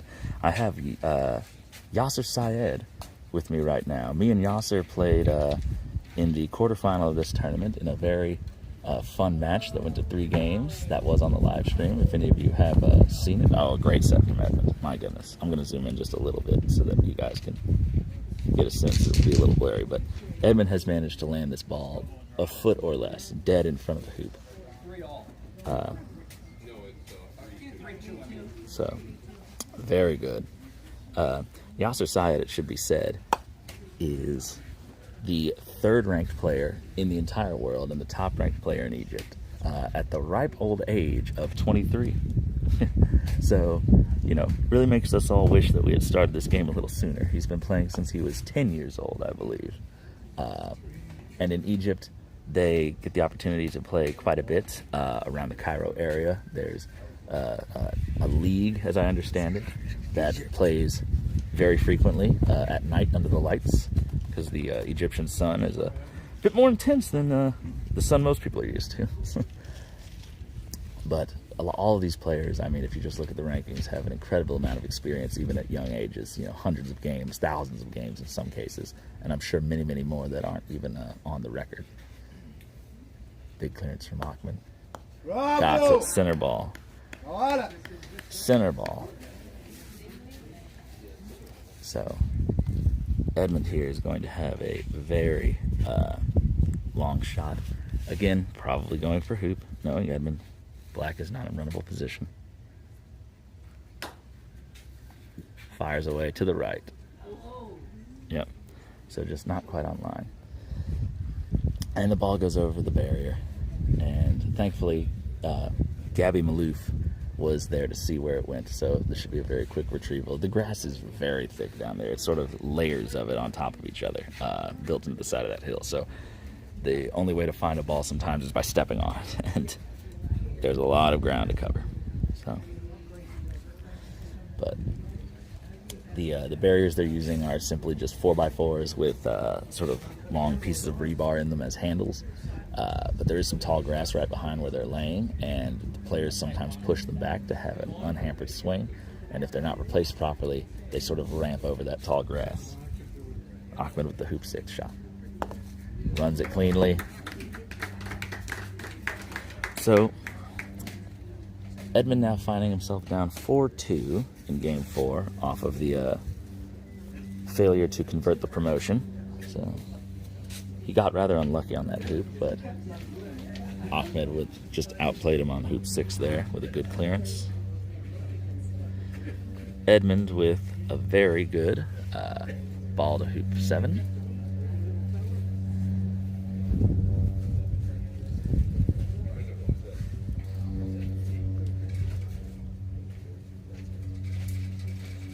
Looks like Ahmed is clearing. So this is what I'm saying. He's been doing some of these. Very good shot. He's been making all of them. Typically, you'd expect yellow to set there and for red to clear. But Ahmed has been doing some of these pre-clears on these hoops that Edmund has taken good control of. I don't know if he was concerned in the opportunity of Edmund doing the block. As you can maybe see there, blue and red are only about probably 1.5 yards apart.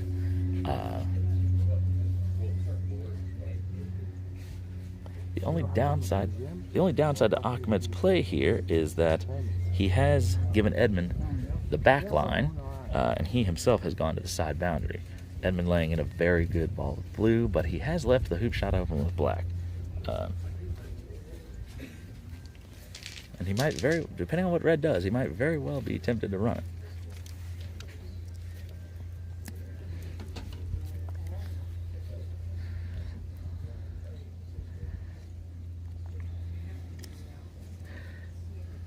He is trying to run this hoop.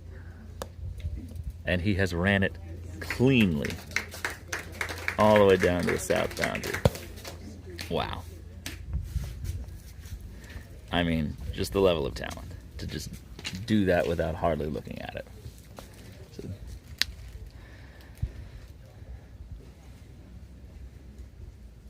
Ryan Lozano offering his services to mark in the ball.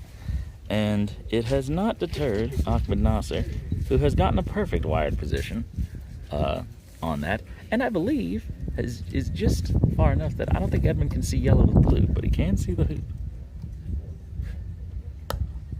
And he has gone for the hoop. Oh, and he bounces off, just catching a little too much of the left-hand wire from his perspective. 95% of the way to a perfect hoop shot from 20 yards away.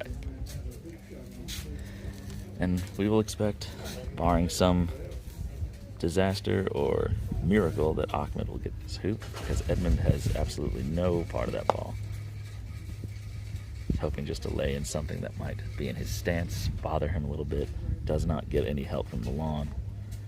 And this will be a 2-yard, mostly straight attempt, maybe 5 degrees off of straight. Not even.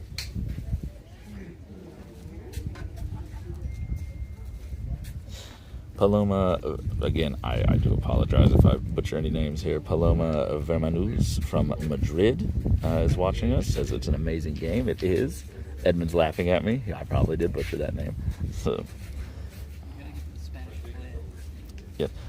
Lami Rana who just said hello from France, says that she used to play in Egypt and all the Egyptians know them. So please say hello to all of them. So we would like to say hello to all of our Egyptian viewers right now. I hope that you can understand me, but if you cannot, we do still appreciate you. And I myself have not played in Egypt. I do hope to make it over there next year, but many of the Americans here have played, and most of them have said that it is the best croquet trip that they have ever taken.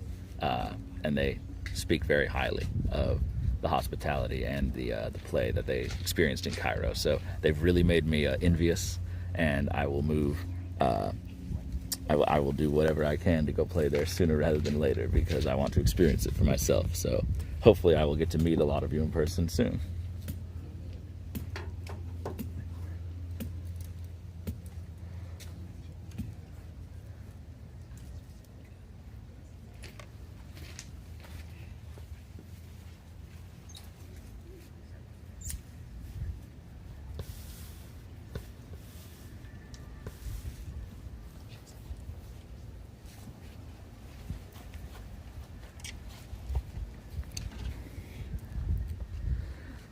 Ahmed with the hoop attempt.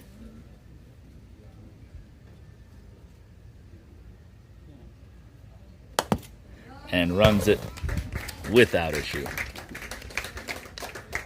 to go up 5-3 in game 4.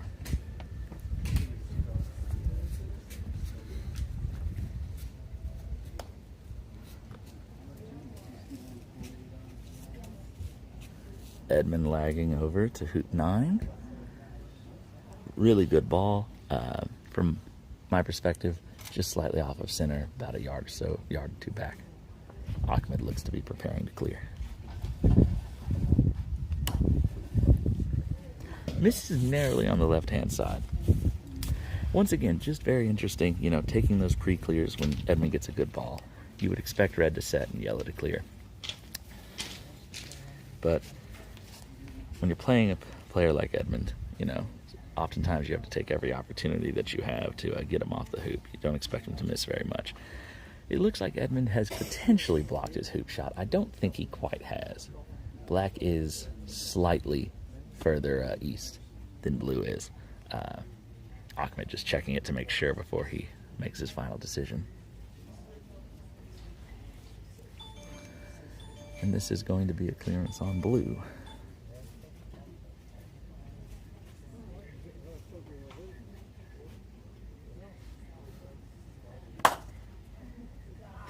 And again, narrowly on the left-hand side, you could probably hear the disappointment from Ahmed. It seemed like he maybe liked that swing off the mallet.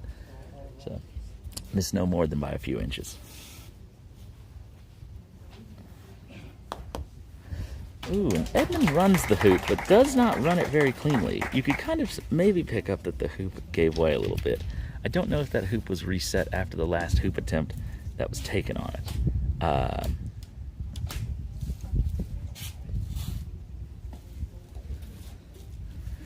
But it has happened to a lot of players this week that because of the way the quadways are in this soft ground, if you hit a little extra wire, you can get your way through. It won't reject you as harshly, but it will destroy a lot of the momentum that you had going through the hoop. So you end up, we call it Lozanoing the hoop after Brian Lozano, making the hoop from just about anywhere, but making it by only a margin of 2 inches on an odd-numbered hoop. That was a little further than 2 inches. That might be a triple Lozano, but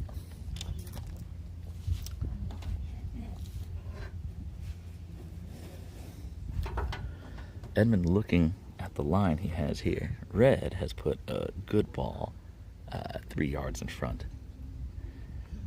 He might be looking at the clearance. He might be looking at whether or not blue or the hoop is stymieing his hoop shot. I'm not sure what he's considering. Blue can't hit anything with no backswing, so he has to do something with black. I doubt he can see red. I really do. So I suspect he's looking to see if the hoop shot is on.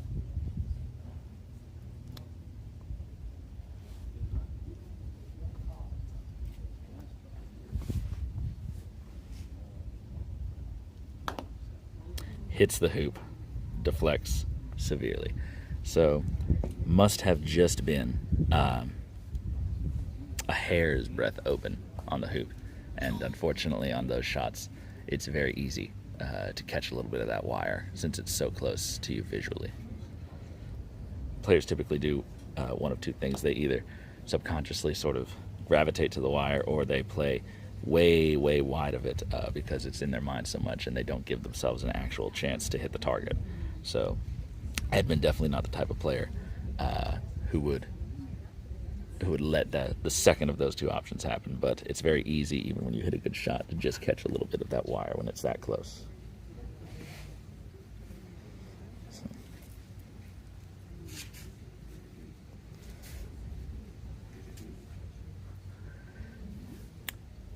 Very interesting. So Ahmed just opting to put red in better position. Wired from blue. I think Edmund could just see a piece of yellow there. Does not get it. Hits red instead. And Ahmed will have an uncontested shot at hoop 10 to go up 6-4 in what might be the deciding game for this match. I know all of our viewers, including myself and the people present, would love to see a game 5. They're always entertaining. But Ahmed just looks to be playing very confidently now. And Edmund's just had a couple of slight missteps in his rhythm, it seems. Again, nursing that arm, so not doing his full comfortable swing might be affecting him just ever so slightly. He's also, if you've noticed, been using Irish grip for most of his touch shots and his set shots. That's fairly new. He says he's just started experimenting with it, but he likes it so far. He has pretty good feel with it, so it's something that he is incorporating into his game. And I think we all have witnessed that his touch has been one of his better qualities this match. Not that his shooting is not very high quality by any stretch of the imagination. Still is opting to do standard grip for a lot of the longer set shots, which is understandable. It is his, understood and comfortable grip. So we'll see if, as Edmund goes forward, if he switches to completely using Irish on his set shots. Big clear on blue here. Gets that one.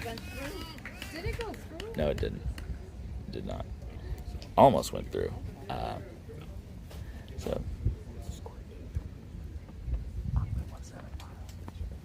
So a very good clear from Ahmed there, sending blue little south of the penalty area on the west hand boundary. Now, Edmund was looking at red shot. It looked to me that Ahmed overrolled the set, and I don't know if he really has a great look at the hoop. If you can see, he's kind of standing looking at the line, and he is almost over to hoop 7. So it must be enough that Edmund wants to shoot it and doesn't get it, the side of it he probably preferred, but clears it straight back all the way to the back boundary. And it will be interesting to see if Ahmed is wired with that black ball. It does not appear to be, but it's close. And if the hoop is open, and it is the winning hoop, and yellow is down by hoop 12, just in case he misses, I suspect that he would attempt to run this hoop for the match.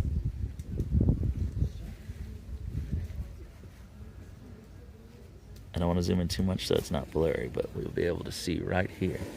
This is for all the marbles. And misses it probably about 8 to 10 inches on the left-hand side. Here, do you think Edmund sets up hidden from red and yellow, so yellow is not legally on sides? It would be a smart play. Running this hoop, even if you ran it comfortably to the south boundary, there's just, Ahmed's been so good getting wires. You just don't want to run that risk. So yeah, Edmund opting here just to put it almost in the jaws. And that's going to be very difficult for either red or yellow to extract. They're going to have to run the hoop backwards.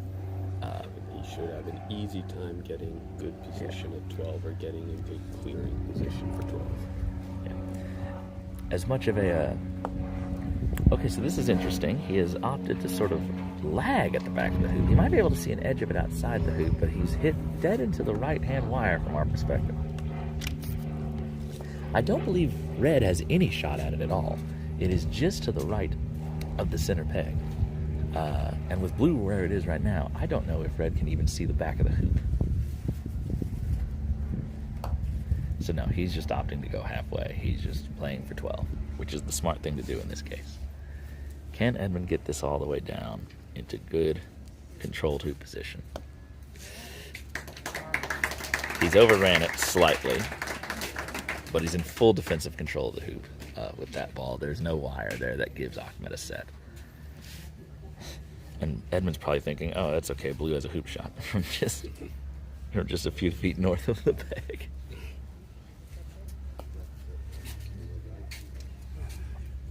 You should have come back earlier. There might be an opportunity here, if Edmund looks for it, to get black set up where red cannot see it. I mean, sorry, blue. My apologies. Nope. Shoots the hoop without thinking. Hits the outside edge of the right-hand wire from Edmund's point of view. That's going to be a costly shot. He now finds himself in the predicament that he tried to avoid with that wiring earlier. So most players in that situation just set, force red to clear, and then do whatever they have to do with black to defend the hoop. But Edmund, as you see by that smile, let me trail over, is not most players. Edmund has admitted to me, in his own words, that he does not do things in croquet because they are smart. He does them because he thinks they are awesome and it'll look cool. And when you are as talented as Edmund is, that's often good enough reason. The current score, someone is asking, the current score is 6-5 to Ahmed. So this would be a winning hoop for Ahmed if he gets it. And he has jawsed it. This is going to be a big clearance from Edmund. Fires. Okay. I am really surprised by that choice with yellow because I am too. The only thing that could go wrong is for blue to clear red, black jump, and yellow be stuck in the jaws, not able to get to 13. Yeah. That is, otherwise, even if Edmund wins the hoop, Ahmed's first to 13 and in clear trouble. Now well, I do think that there is. I think that he cannot see yellow. He cannot see the hoop. I think that Ahmed would have a clean enough shot to get up towards 13, even with yellow. It's the benefit of being sort of that square in the jaws is, but not having your ball all the way into the middle, is that you do have some angle to work with. I think Ahmed, if he couldn't get great position, could at least get down to the proper side of the hoop. Decent position. Right. It's not easy. The only thing that really makes it a problem is you need good position with the first ball. And when you're playing it from the jaws of a hoop. say that again for the camera, Ed. No, they didn't pick up on it. I'm not saying it again. Oh, well, I picked up on it. Edmund said, oh, it doesn't matter. I'm just going to miss the jump. So a great vote of confidence from our New Zealand competitor. I wonder how you say I'm going to miss the jump in Arabic, and if they've ever said that. Let's see if when presented with a 2-foot jump shot.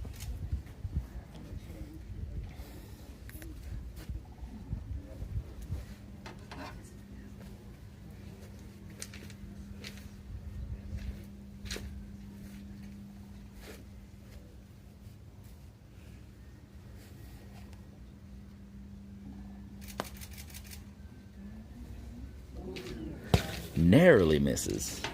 Had an opportunity there to save the hoop. And it looks like red, unfortunately, has also ran to a position where hoop 5 might be in its path to get a good position at hoop 13 as well. Big jump. Short, but And he's gotten it. And he's gotten it. So now let's see how good of a position Ahmed can get. It is 6-6. Ahmed first to 13. And like I said, hits it fairly cleanly out of the hoop. Has to play wide of it, though. Oh, it finally adjusted at distance. That's lovely. I guess it doesn't like the middle distance. So Ahmed does have a hoop position there. It's not a great one, but it's makeable. And he's been shooting hoops very well. Yeah, Kyle is going to go over to check roughly what the hoop angle is. And maybe it's not runnable. Edmund's choice there, unless he just can't see yellow. He was only in the penalty area, so if there was going to be a clearance that would guarantee that yellow would not have a hoop shot, it was that one. Because black's angle here is directly south of hoop 12. He would most likely be pushing Ahmed to the back line where he does have a straighter hoop shot. Now, Edmund may not be worried about that, but...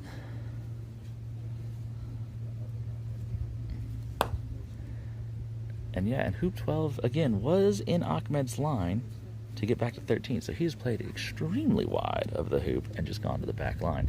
You'll see that he's only a yard or 2 yards or so to the right of the halfway peg between 11 and 13. Edmund lagging this up. It's going to be short. I do not think yellow's runnable with a hard shot. So if you he's looking at the hoop with some topspin, maybe, but it is a tough angle. Edmund has left that black ball a foot short of position. Just where he wanted it, he says. So Ahmed is having the hoop reset. Kyle says that he does not believe it is runnable with a firm shot. Say that again? Okay. So this is going to be a really telling shot from Ahmed. If he decides to run this what is comfortable for him hard, Kyle's belief is that it will not run, that it will reject back towards him, even with a good shot. However, these hoops are giving enough that if he does apply some top spin on a softer roll, he might trickle his way through, or at least end in the jaws. So, and if he ends in the jaws, Edmund has another jump shot. Edmund indicating that he would just use, that's why he put black there. I don't know if red would have something to say about that. It's not often that you get to actively converse with one of your players. Yes, does anyone have any questions for Edmund that I can address really quickly while we have this hoop reset? It'll take him a few more to run the hoop, but questions, quickly. Edmund takes all questions.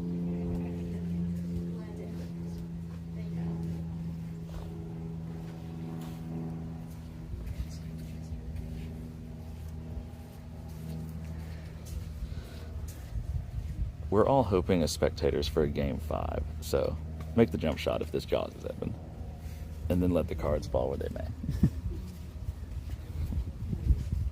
He's probably just going to run it now that I don't think he can. Mr. Tercer has asked, any tips to play against Egyptians? Keep level-headed. Keep level-headed. Very good advice. Oh. I just caught that in time. I did not realize he was preparing for the shot. My apologies. But as you can see, in the traditional Egyptian style of shot, he has rejected and gone all the way back to the back boundary.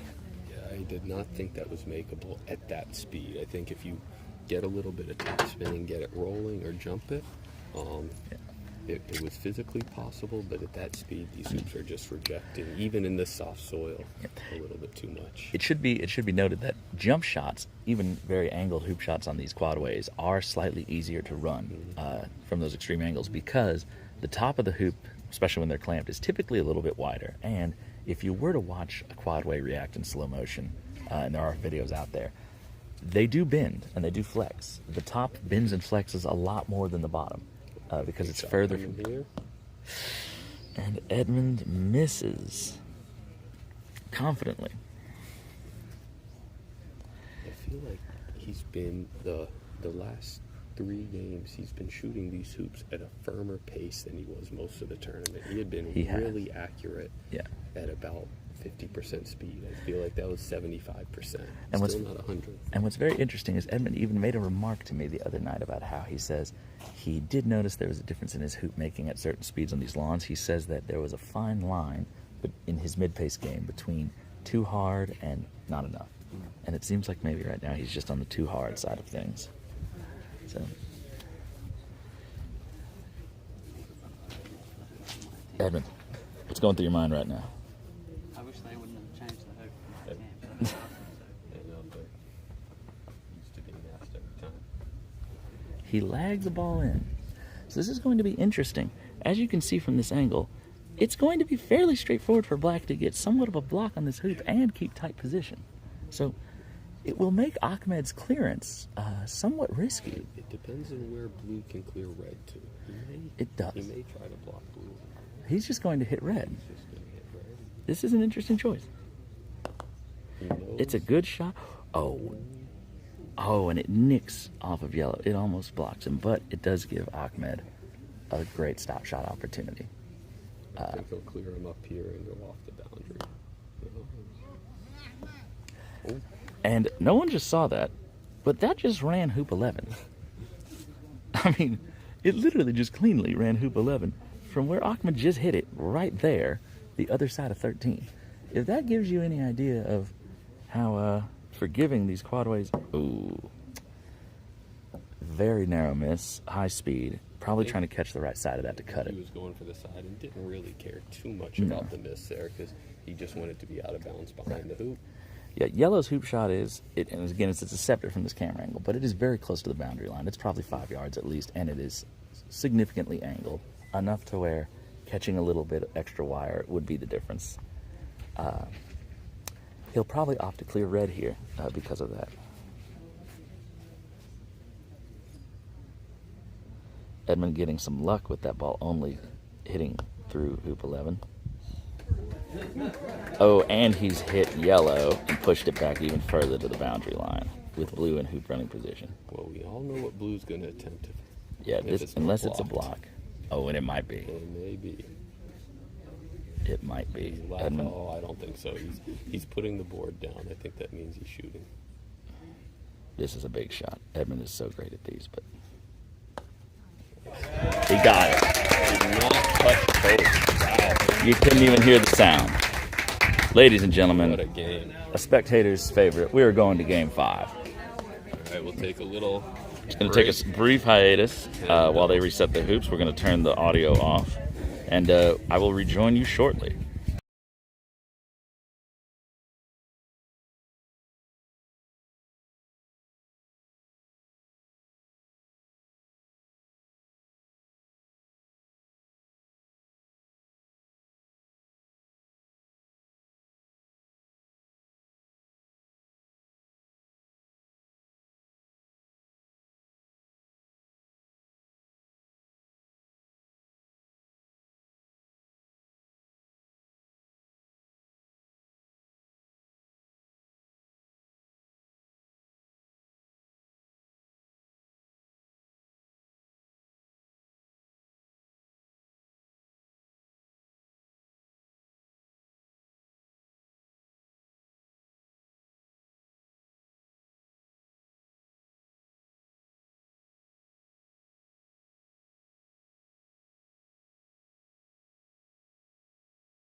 Okay, we are back for game 5. Sorry about that. I did not realize for a second there that we had turned the mic off.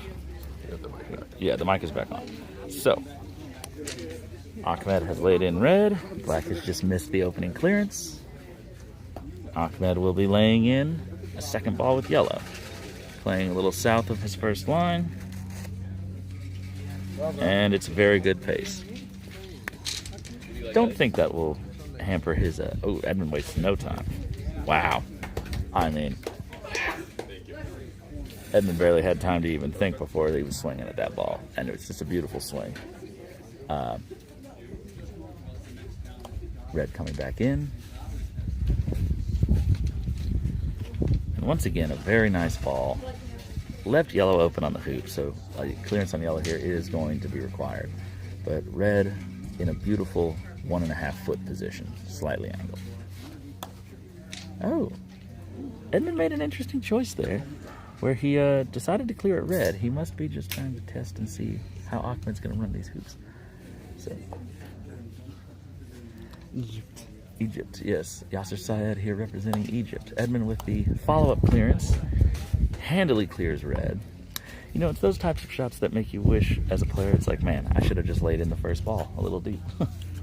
But you never know until you miss. So.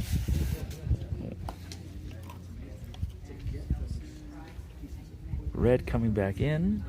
This time coming up a touch short. Makeable, but very angled. Again, it's probably an angle that, if he hits it in the hard Egyptian style, would be quite difficult. Edmund misses well on the right, and we'll give yellow a shot at this first hoop. About a yard out, not quite, slight angle. He's going to check the hoop. The hoops have just been reset, so we expect them to be nice, but always good to check. And opening hoop shot.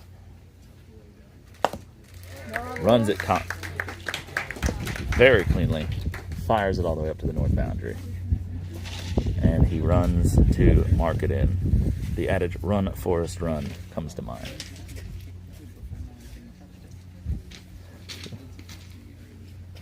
Thank you.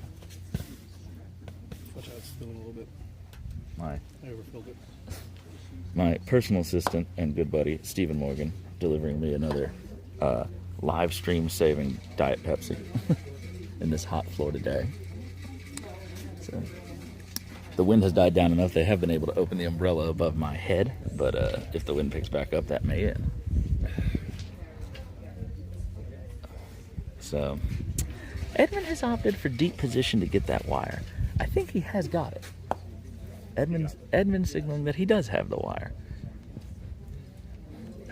Ahmed responding by laying in a very tight set. Good block on hoop there. Good block. So blue is now blocked from the hoop. And Edmund shooting. This might be a double. Oh, he gets Oh, but he gets red out of the way. Takes the back boundary himself. Yellow does not have a clear shot at blue. I don't think you can actually see even an edge of it. Blue would have... Blue will have a slightly long hoop attempt, so I expect Ahmed will just lay in yellow here and basically just say to Edmund, like, try it. It's early game. You've missed some. And that may be wired from black.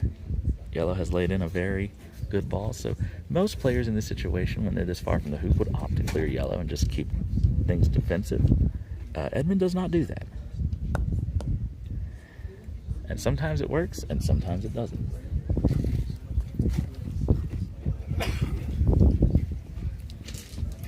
Looks like he's a practitioner of hoop 2 doesn't matter. Yes, so Stephen Morgan's here next to me. It's actually a theory.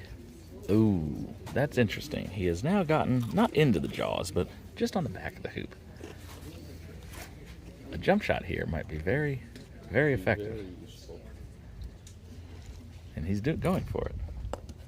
And he gets it. The Egyptians are extremely good at jump shots. Even on these softer lawns, I have noticed, and I talked with Mohammed Hassan a little, they've been turning down a lot of jump shots. They're not confident with these balls. Really? They have very different balls in Egypt, and they react different than expected. So while Very we see a interesting. lot of videos of them hitting great jump shots, they have not been as willing to take them as they normally would be back in Egypt with the conditions they're used to. That's a very interesting point. These are the new Invictus balls by Robert Fletcher that we're using for this tournament. They just received WCF competition approval. But even what are your the thoughts? Dawsons, because they don't play with the Dawsons. They don't in play with Egypt. Dawsons. What do they play with? They have their own Egyptian ball, which is extremely hard. Yes. And it's been known to break non-Egyptian mallets. Do they still use those in like the Open and competitions? So the Egyptian Open, they use Dawsons, but all of their tournaments and matches, they use the Egyptian ball. Interesting. And that's because they consider their Open an international tournament. Right. Kyle, what would you say, based on how we play, all the play we've done this week, what's your user review of the new Invictus balls? I think the ball is playing really well. It feels solid. Looks very round to me when we've been setting hoops. You can tell that there's not much variance with them. And the seam is almost invisible, which the new Dawsons, it seemed like the seam had gotten bigger from the previous generations and seeing a little bit more wobble as it rolls. So I'm a fan of the new balls. I like them. Yeah. Robert Fletcher, of course, is anyone who's followed croquet for any amount of time will know this, is the #1 player in the world in both disciplines, association rules and golf croquet rules. Very rare that ever happens. I believe Reg Bamford has done that once upon a time. There may be a handful of other players, but very unusual for a player to be so dominant in both forms of the game. And even not just to be so dominant in both forms of the game, to be able to play enough tournaments in both forms of the game to get your ranking. What a that great high. shot from Edmund. What a great shot. I'm going to zoom out so we can get a little slightly clearer, or can I zoom in and get a slightly clearer view? There we go. This camera does not like the middle distance. Edmund has put his ball less than a foot dead in front of the hoop with a beautiful open clearance on red that may offer up a promotion opportunity to hoop 5. He should be able to. We're getting a good shot from yellow here. Yeah, yellow, unfortunately, for Edmund, does probably have a double with where that black ball is, or at least a wide double. And we've seen Ahmed already take hoop off of a wide double that Edmund left previously. So, I'm going to try to pan fast enough to catch this entire shot. I'm quick on the draw. And just narrowly misses. Probably aimed at the hoop there. Yeah, he's not 100% happy with his swing, I think. Probably aimed at the hoop there. Just pulled a little extra left. And again, our viewers will know, Ahmed stands aimed physically to the right and then crosses his body left. I would wager a guess, though I haven't been paying super close attention. Good shot from Edmund. Takes the back line right at the halfway peg.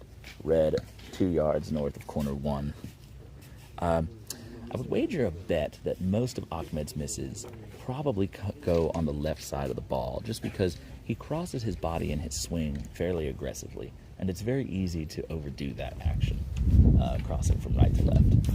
So that would be interesting if anyone is more familiar with Ahmed's game. Taking a big shot here. And again, fires that one, misses left. So I would be interested to see data over time if most of Ahmed's misses probably comes from the left half of the ball, left half side of the ball, or the right side. Edmund with a very easy hoop run there, earned it to tie up the game, 2 apiece, 2 hoops apiece. We have a good ball in there from Ahmed. 2-yard position, very slightly angled. Edmund will elect to lay blue in tight to the hoop. Gets a very nice position, dead in front. The only problem with positions like this is, should black, for whatever reason, miss this clearance on yellow, and yellow runs the hoop, blue will be extremely hampered from running down to get good position at hoop 6. So big clearance. And he has missed it. Commentator's curse perhaps applies there. So I'll do better next time, right before a big shot. So. But Ahmed not taking the hoop, electing instead, and that could not have worked out less in Ahmed's favor. He has not gotten into jaws off the clearance as it seemed he was attempting to, and he actually ran blue into red, putting it even further away from the hoop. and leaving blue in fairly close position. So blue now will be looking probably to take a deep set off of this, where Ahmed would not be able to clear him anywhere but the back line behind 5. This will, of course, give black an opportunity to get back in the fight for this hoop, which is something Ahmed would have liked to be able to prevent.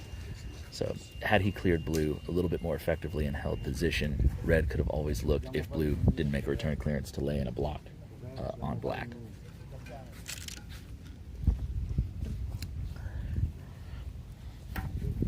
And you just want to keep a guy like Edmund clearing. Not that he's not good at clearing. He'll hit an amazing amount of clearances, but the less opportunities you're letting him get these long hoop shots, which, as we've all seen, he's very capable and confident making, the better. You just cannot offer him too many of these opportunities. Now, this is going to be interesting to see how Ahmed plays this. Yellow's to the side of the hoop. I'll zoom in just so it's clear. Red is in great position in front, but he's not blocking Edmund's hoop shot with blue. And it looks like Edmund went for a soft clearance on yellow there. Maybe thinking that some sort of a promotion block or this type block was coming. And all of a sudden, Ahmed looking in great control of this hoop. Will Edmund do a jump shot? That's a funny question. I would say there's about a 110% chance he will. And Edmund here, in his jump form. These courts are soft, but he has plenty of power. And he gets it. And it's running to hoop 6.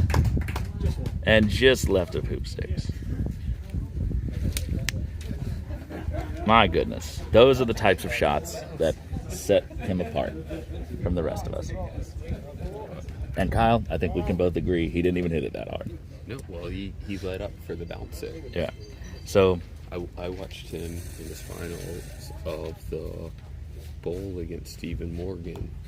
He had about 2 chances for a jump shot from that distance, 2 balls in a row. First one, he tries to just power through in the air and miss the hoop. Second one, he goes down to about 50% and bounces it through. It's incredible the touch that he has. it is. With that. And I mean, and these courts are very soft. They're beautiful. So getting air time here with a second bounce is incredible. And he looked leisurely. And Edmund must have just narrowly he must not have had a full ball on red. That's going to be a very critical miss, because he's just given Ahmed a free pass at this hoop 6. And Ahmed runs it with no hesitation, and the ball flies 10 feet up in the air and goes over the barrier. Again, that long grass acts as a very effective ramp. So I guess Edmund, it wasn't a full wire. Edmund must have been confident that he could hit it. He must have needed to hit left half. And he probably swung that would have hit somewhere in the center, and it was just enough to catch the wire of the hoop. As we stated earlier, those types of shots are very difficult. A player of Edmund's caliber is not often going to overcompensate and miss wide, but it's very easy to, when you're trying to just breathe past the wire of the hoop, to catch a little bit extra of it. So that is unfortunate. We're going to pan over here now to hoop 7. Edmund has laid in a good ball. Ahmed, once again, on these corner hoops, he's been doing a lot of pre-clearing, even with red on the back line there, in a position that they often are very comfortable clearing from. So he has missed this one into the corner. His ball has actually flown between the barrier and the pipe and has gone all the way to corner 2 on this next court. So that'll have to be retrieved. Rafi. Reefy's here. Hello, say hi, Reefy. Hi, Tom. Now he has cleared. We're going to pan back in here for a second. He has cleared black with red. Red, unfortunately, has not stayed near the hoop. He caught the left half of the ball, and he will have left Edmund in a fairly decent position to get a good set again, with blue still at an angled hoop running position. I don't know if blue's actually what most of us would consider comfortably runnable. It is probably about 3 or 4 yards back of the hoop, and probably 2 yards maybe to the side. So definitely runnable on these quadways, but not comfortably runnable for most players who are not Edmund. Okay. I've just been told by by Rifi that Muhammad's nickname is Sahatahalo, if I'm pronouncing that correctly. And again, for all of our Egyptian listeners, I will apologize in advance if that means something that I should not be stating. Okay. Hassan has assured me that it means something good. Yes, Rifi and Sahatahalo.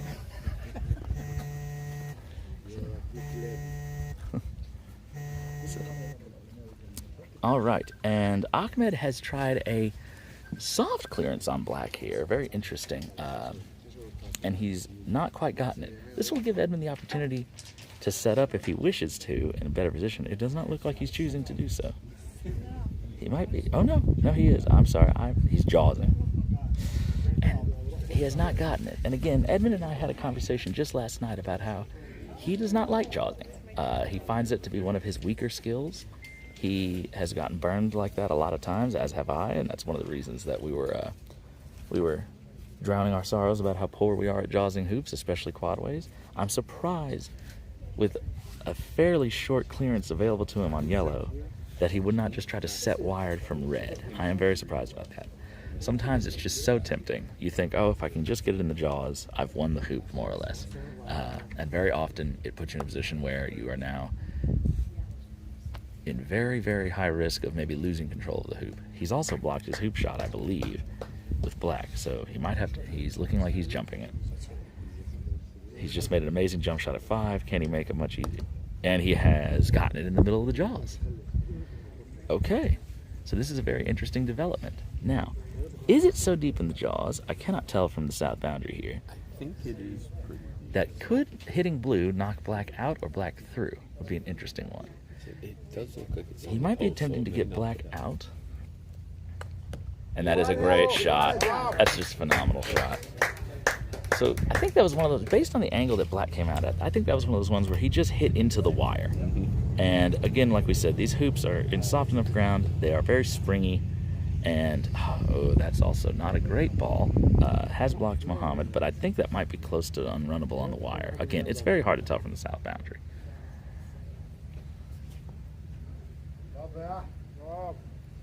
Muhammad electing to lay in a block.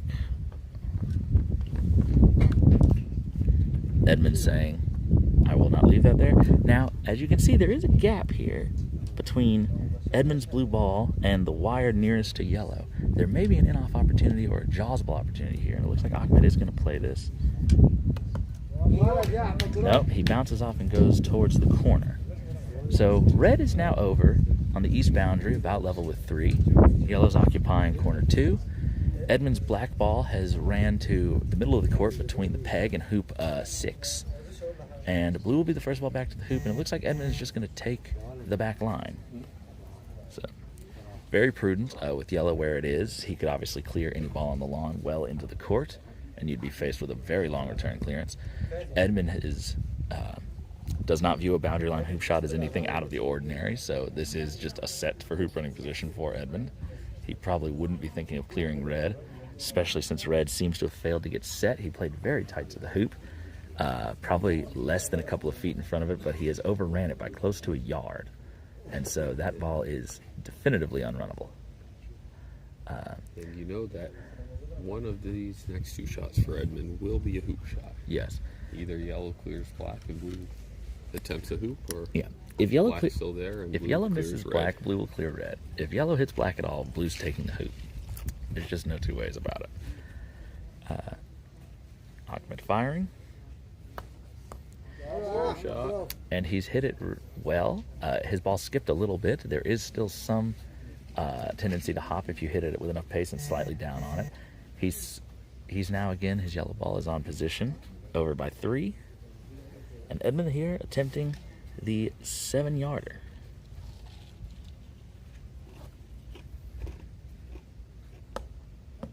And he gets it. Again, that was slightly softer than he It was. hitting in the last 3 games. But, you know, he's very accurate now while he's hitting at that pace. I think that's the pace for him with hoop shots. Yeah, and you'll know that he caught a lot of wire. His ball did stop momentarily, but he's generating enough spin. He did get through that hoop by at least 5 or 6 yards. So he's not hampered in any way. He did not get down as close to hoop 8 as he would like. But that now brings us to 4-3 to Edmund, I believe. But he did get down far enough where if This is going to Yellow be a great is ball. in position. I would not be surprised if he shoots hoop instead of red. It The is. way he's been playing. It is definitely available. Again, nowhere near the decision I would make, Yeah. but I would not be surprised if he goes in. Yellow's going to lay in well here, a bit deeper. There's a good chance with the clearance on red that you get a wire. He looks like he's smiling. He's smiling. He's smiling at us. He sees us back here talking about him. Oh no, it is red. Our little boy's growing up. Could it be? He's playing smart croquet? Let's get a look at that look on his face. Can I see anything?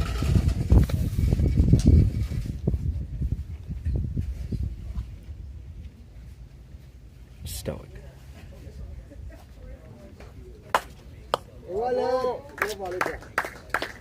And Should have shot hoop. he should have shot hoop. We say those things to ourselves as players. When someone makes an amazing shot, we think, why didn't I just shoot the hoop? If I could hit red, I could make the hoop. Not always. And it doesn't actually ring true, but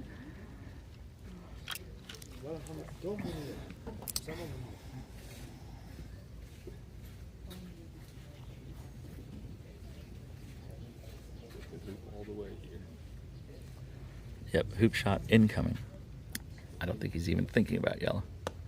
There's a chance on that one. Oh, it's curving. It's curving. Started on it. It started on a good line. So again, at those even upper medium paces over that distance, this court will have a little bit of roll off on it. There's just so little friction that any slope at all, even if it's just a couple of centimeters over the course of an entire length of the court, will affect you. And the wind is not very high at the moment right now. A good crosswind could have counteracted that. So Ahmed here, slightly longer hoop attempt. He's not taking it. That is surprising. He has wired from black, but blue is wide open on it, and red is not near the hoop. One would expect him to shoot that hoop to go up 4-4. Now Edmund has the distinct opportunity of being able to hit a good medium pace clearance on yellow in the middle and keep relative control of the hoop. Not that Edmund is known for his medium pace clearances, but he's been doing them well today. There goes one, and he hits it. He does not hit it in the center, but he hits it on the side that you'd want to miss on if you don't get the center. He has pushed yellow back up north of the peg and has taken position on the west boundary. Red lays in tight, and again, Ahmed has just been so good with this touch getting these wires. Black cannot see that at all. Problem is that blue can see it.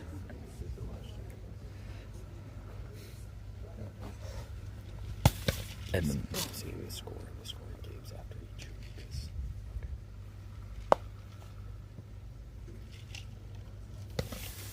Edmund lays in a several yard long set. He has blocked the hoop, I think. It's hard to tell from this exact angle. I'd have to step out from behind the camera. Ahmed going to clear, I believe. He has cleared, and he's cleared well. Both balls now resting on the south boundary, either side of the hoop. So big clearance here from Edmund. There is always the outside potential of the in-off here if you catch right side. But oh, and he almost did get it. So had the ball been maybe 2 inches closer from Edmund's perspective, that might have been an in-off. He caught wire. But he has pushed red over past hoop 9.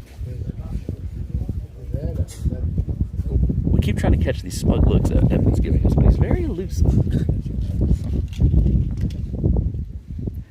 Red laying in a set here. Does not get wired from either ball. Edmund, though, will elect to set with the first. Oh, and he's just played it a little too tight to the hoop to try and squeeze between the hoop and red. Not the end of the world. It's still jawsable. It might even be runnable. But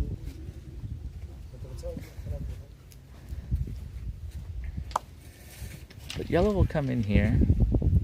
And oh, and that's interesting. He's almost pushed it to where black couldn't see it, but blue can see it. And he's comboed them both. Oh my goodness. Well, that's how you flip control of the hoop. Will red take on this hoop shot with black where it is? Or will it clear black? It's hard to tell. I think he's aiming hoop. He's aimed well right at me. He's aimed right at the camera almost.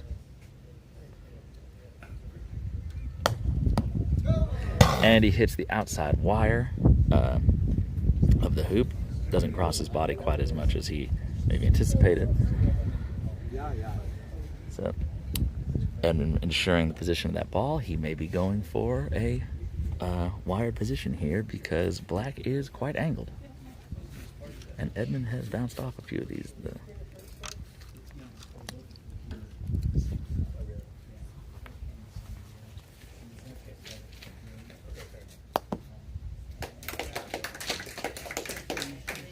And Edmund comfortably runs hoop 8 to go up 5-3 in the deciding game. Edmund seems to have found a little bit more of his rhythm that he seemed to have lost for just a minute there in games 2 and 3, and seemed to refine in game 4. And he seems to be firing on all cylinders. So we're going to pan over. Yellow has gone long of the hoop, cannot run it, several yards to the side. Blue has gone in deep behind.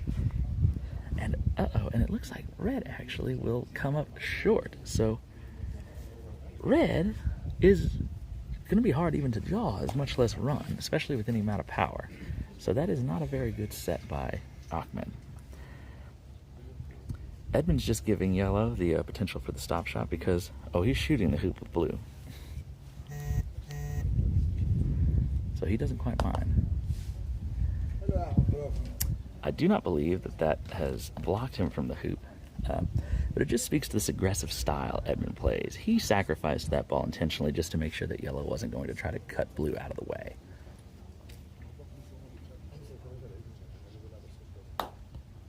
And he's ran it. Oh my gosh. I mean, just with barely even a couple of casts, has ran hoop 9 all the way down to the south boundary to go up 6-3 in the deciding game.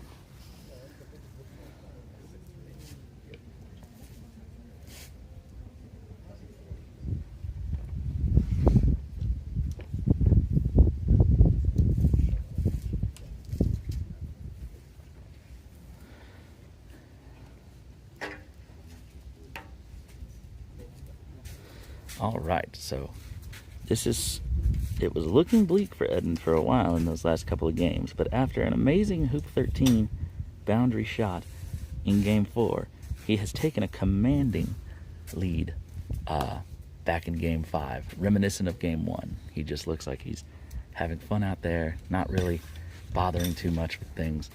He's laid in a good set with black, very little angle, and red obviously overrolled the hoop, and blue will have a less than 7-yard attempt, barring some shot here by yellow to save the day. Maybe a clearance on black. He looked like he might be attempting the hoop there. He was in a position behind the hoop where he may not have been able to see black.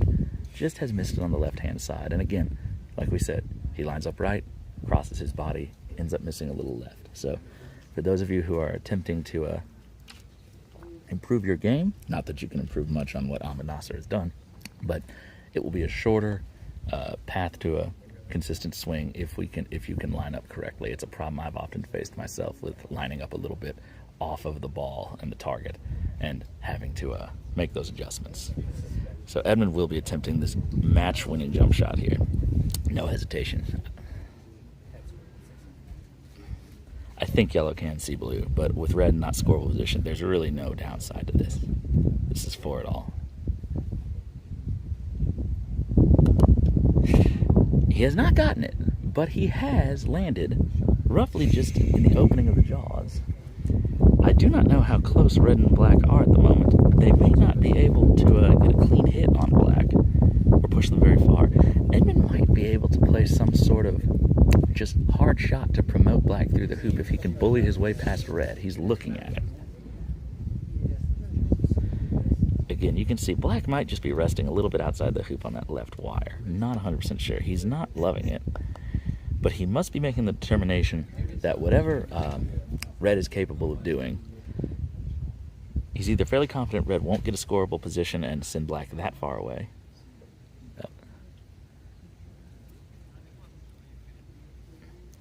Edmund might be asking for a referee here if Ahmed elects to play this shot. I think the balls are very close. Ahmed just hit the back of the hoop. Edmund seems to be almost touching the front of the hoop. There's got to be less than half a ball's width between them. I would not expect Ahmed could hit straight into that ball and hit a clean shot and get through the hoop. So it looks like Edmund may have already. It looks like Edmund may have been protesting for a ref, but Ahmed just played a soft shot. So it looks to be black to play, actually. And Edmund is pondering what the situation might be.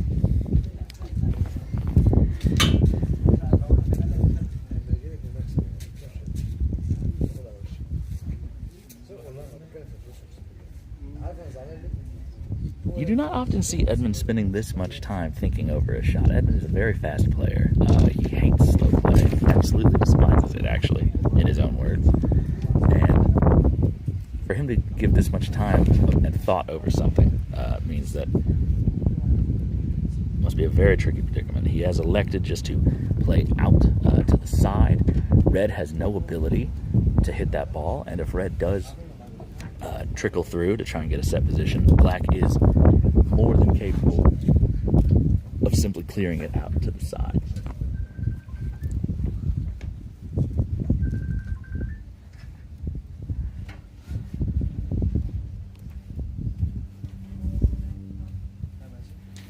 Yellow has lagged in. Blue is going to go to a set position slightly off the line of the hoop. Red cannot hit it unless it gets some sort of lucky deflection. And again, if Red trickles through the hoop, Black might have an in-off potential. It definitely has a center ball clearance. Ahmed does not look happy with how far out that's come. Right half a ball here might run the hoop. And it has. And with that, Edmund Fordyce has won the first ever Mountain Lake International Invitational Tournament, 7-3 in Game 5 over Ahmed Nasr. We could not have asked for a better ending. Edmund, of course, will be the recipient of the winner's grand prize.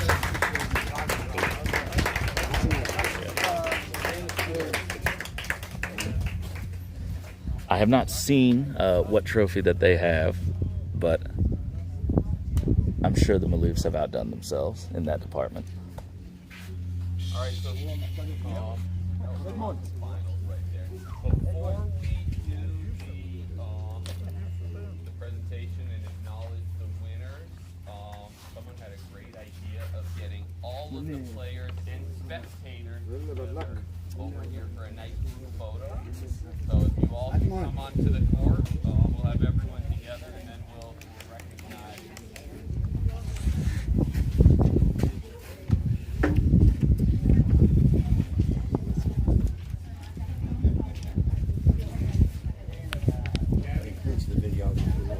Oh yeah, I'll be there. I just gotta make sure it's pointed the right direction for this. It has been a wonderful week of croquet. I will leave the camera here momentarily to be a part of this group photo of all the people present, but I just want to make sure that we thank everybody for helping put this on. The members of Mountain Lake here in Lake Wales, Florida. What a beautiful venue. The Maloof family, who have been the croquet professionals here for so many years and have helped put this event together. The Egyptian Croquet Federation, Mohammed Hassan, and all the Egyptian players, all the American players, Edmund Fordyce. Enough talking. Hassan says enough talking. I must say.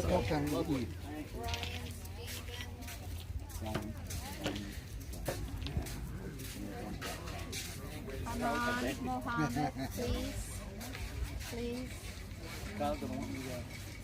Yes. What he does,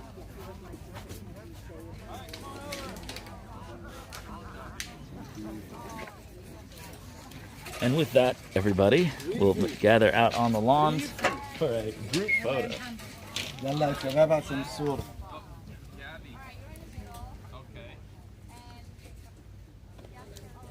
All the players around me.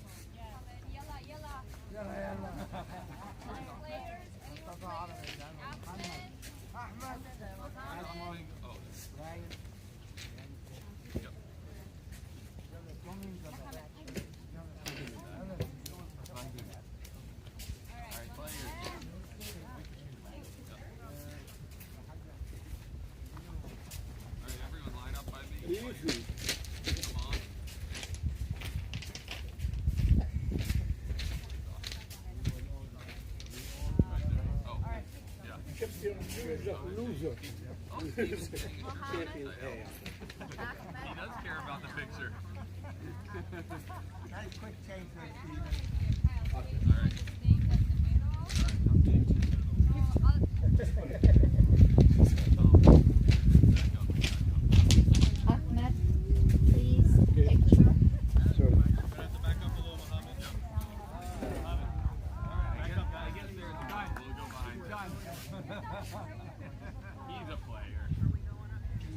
Egyptians do like this. Yeah, everyone. Come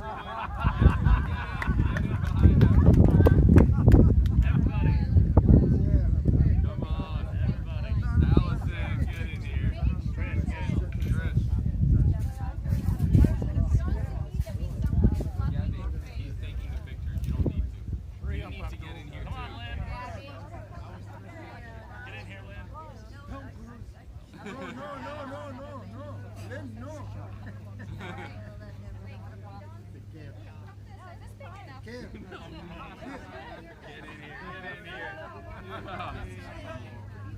Cinderella.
All right, for those of you still with us, and I don't blame you if the action's over, if you have gone on with your day, but for those of you who still wish to see us, we're about ready for the presentation.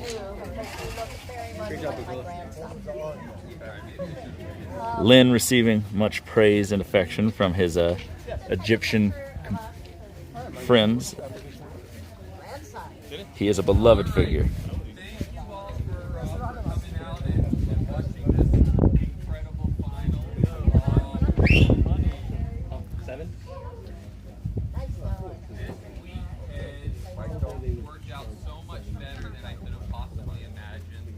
When we got this idea, kind of the beginning of the summer, and I knew it would be special to have the opportunity to bring this level of talent to the outplay, but you know, it wasn't just a level of talent, it's the people that we had and how, you know, how nice all the players were, how well everyone got along, and really got to know some new friends throughout the week. So from a player's perspective, from my perspective, this was really, really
Sorry about that, folks. I stepped away from the mic to watch the presentation, and I think that there was some problem with the audio or something got turned off, so I don't know how much of that was actually picked up.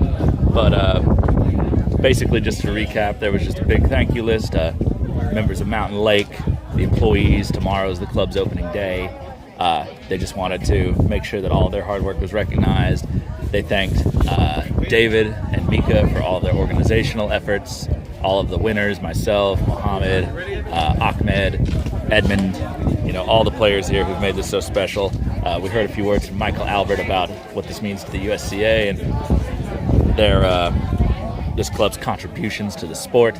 Ambassador Abdul, Lynn Canavan, and his efforts to bring American and Egyptian croquet together, and obviously the efforts of all of the different volunteers each day who have opened up their homes to house the players.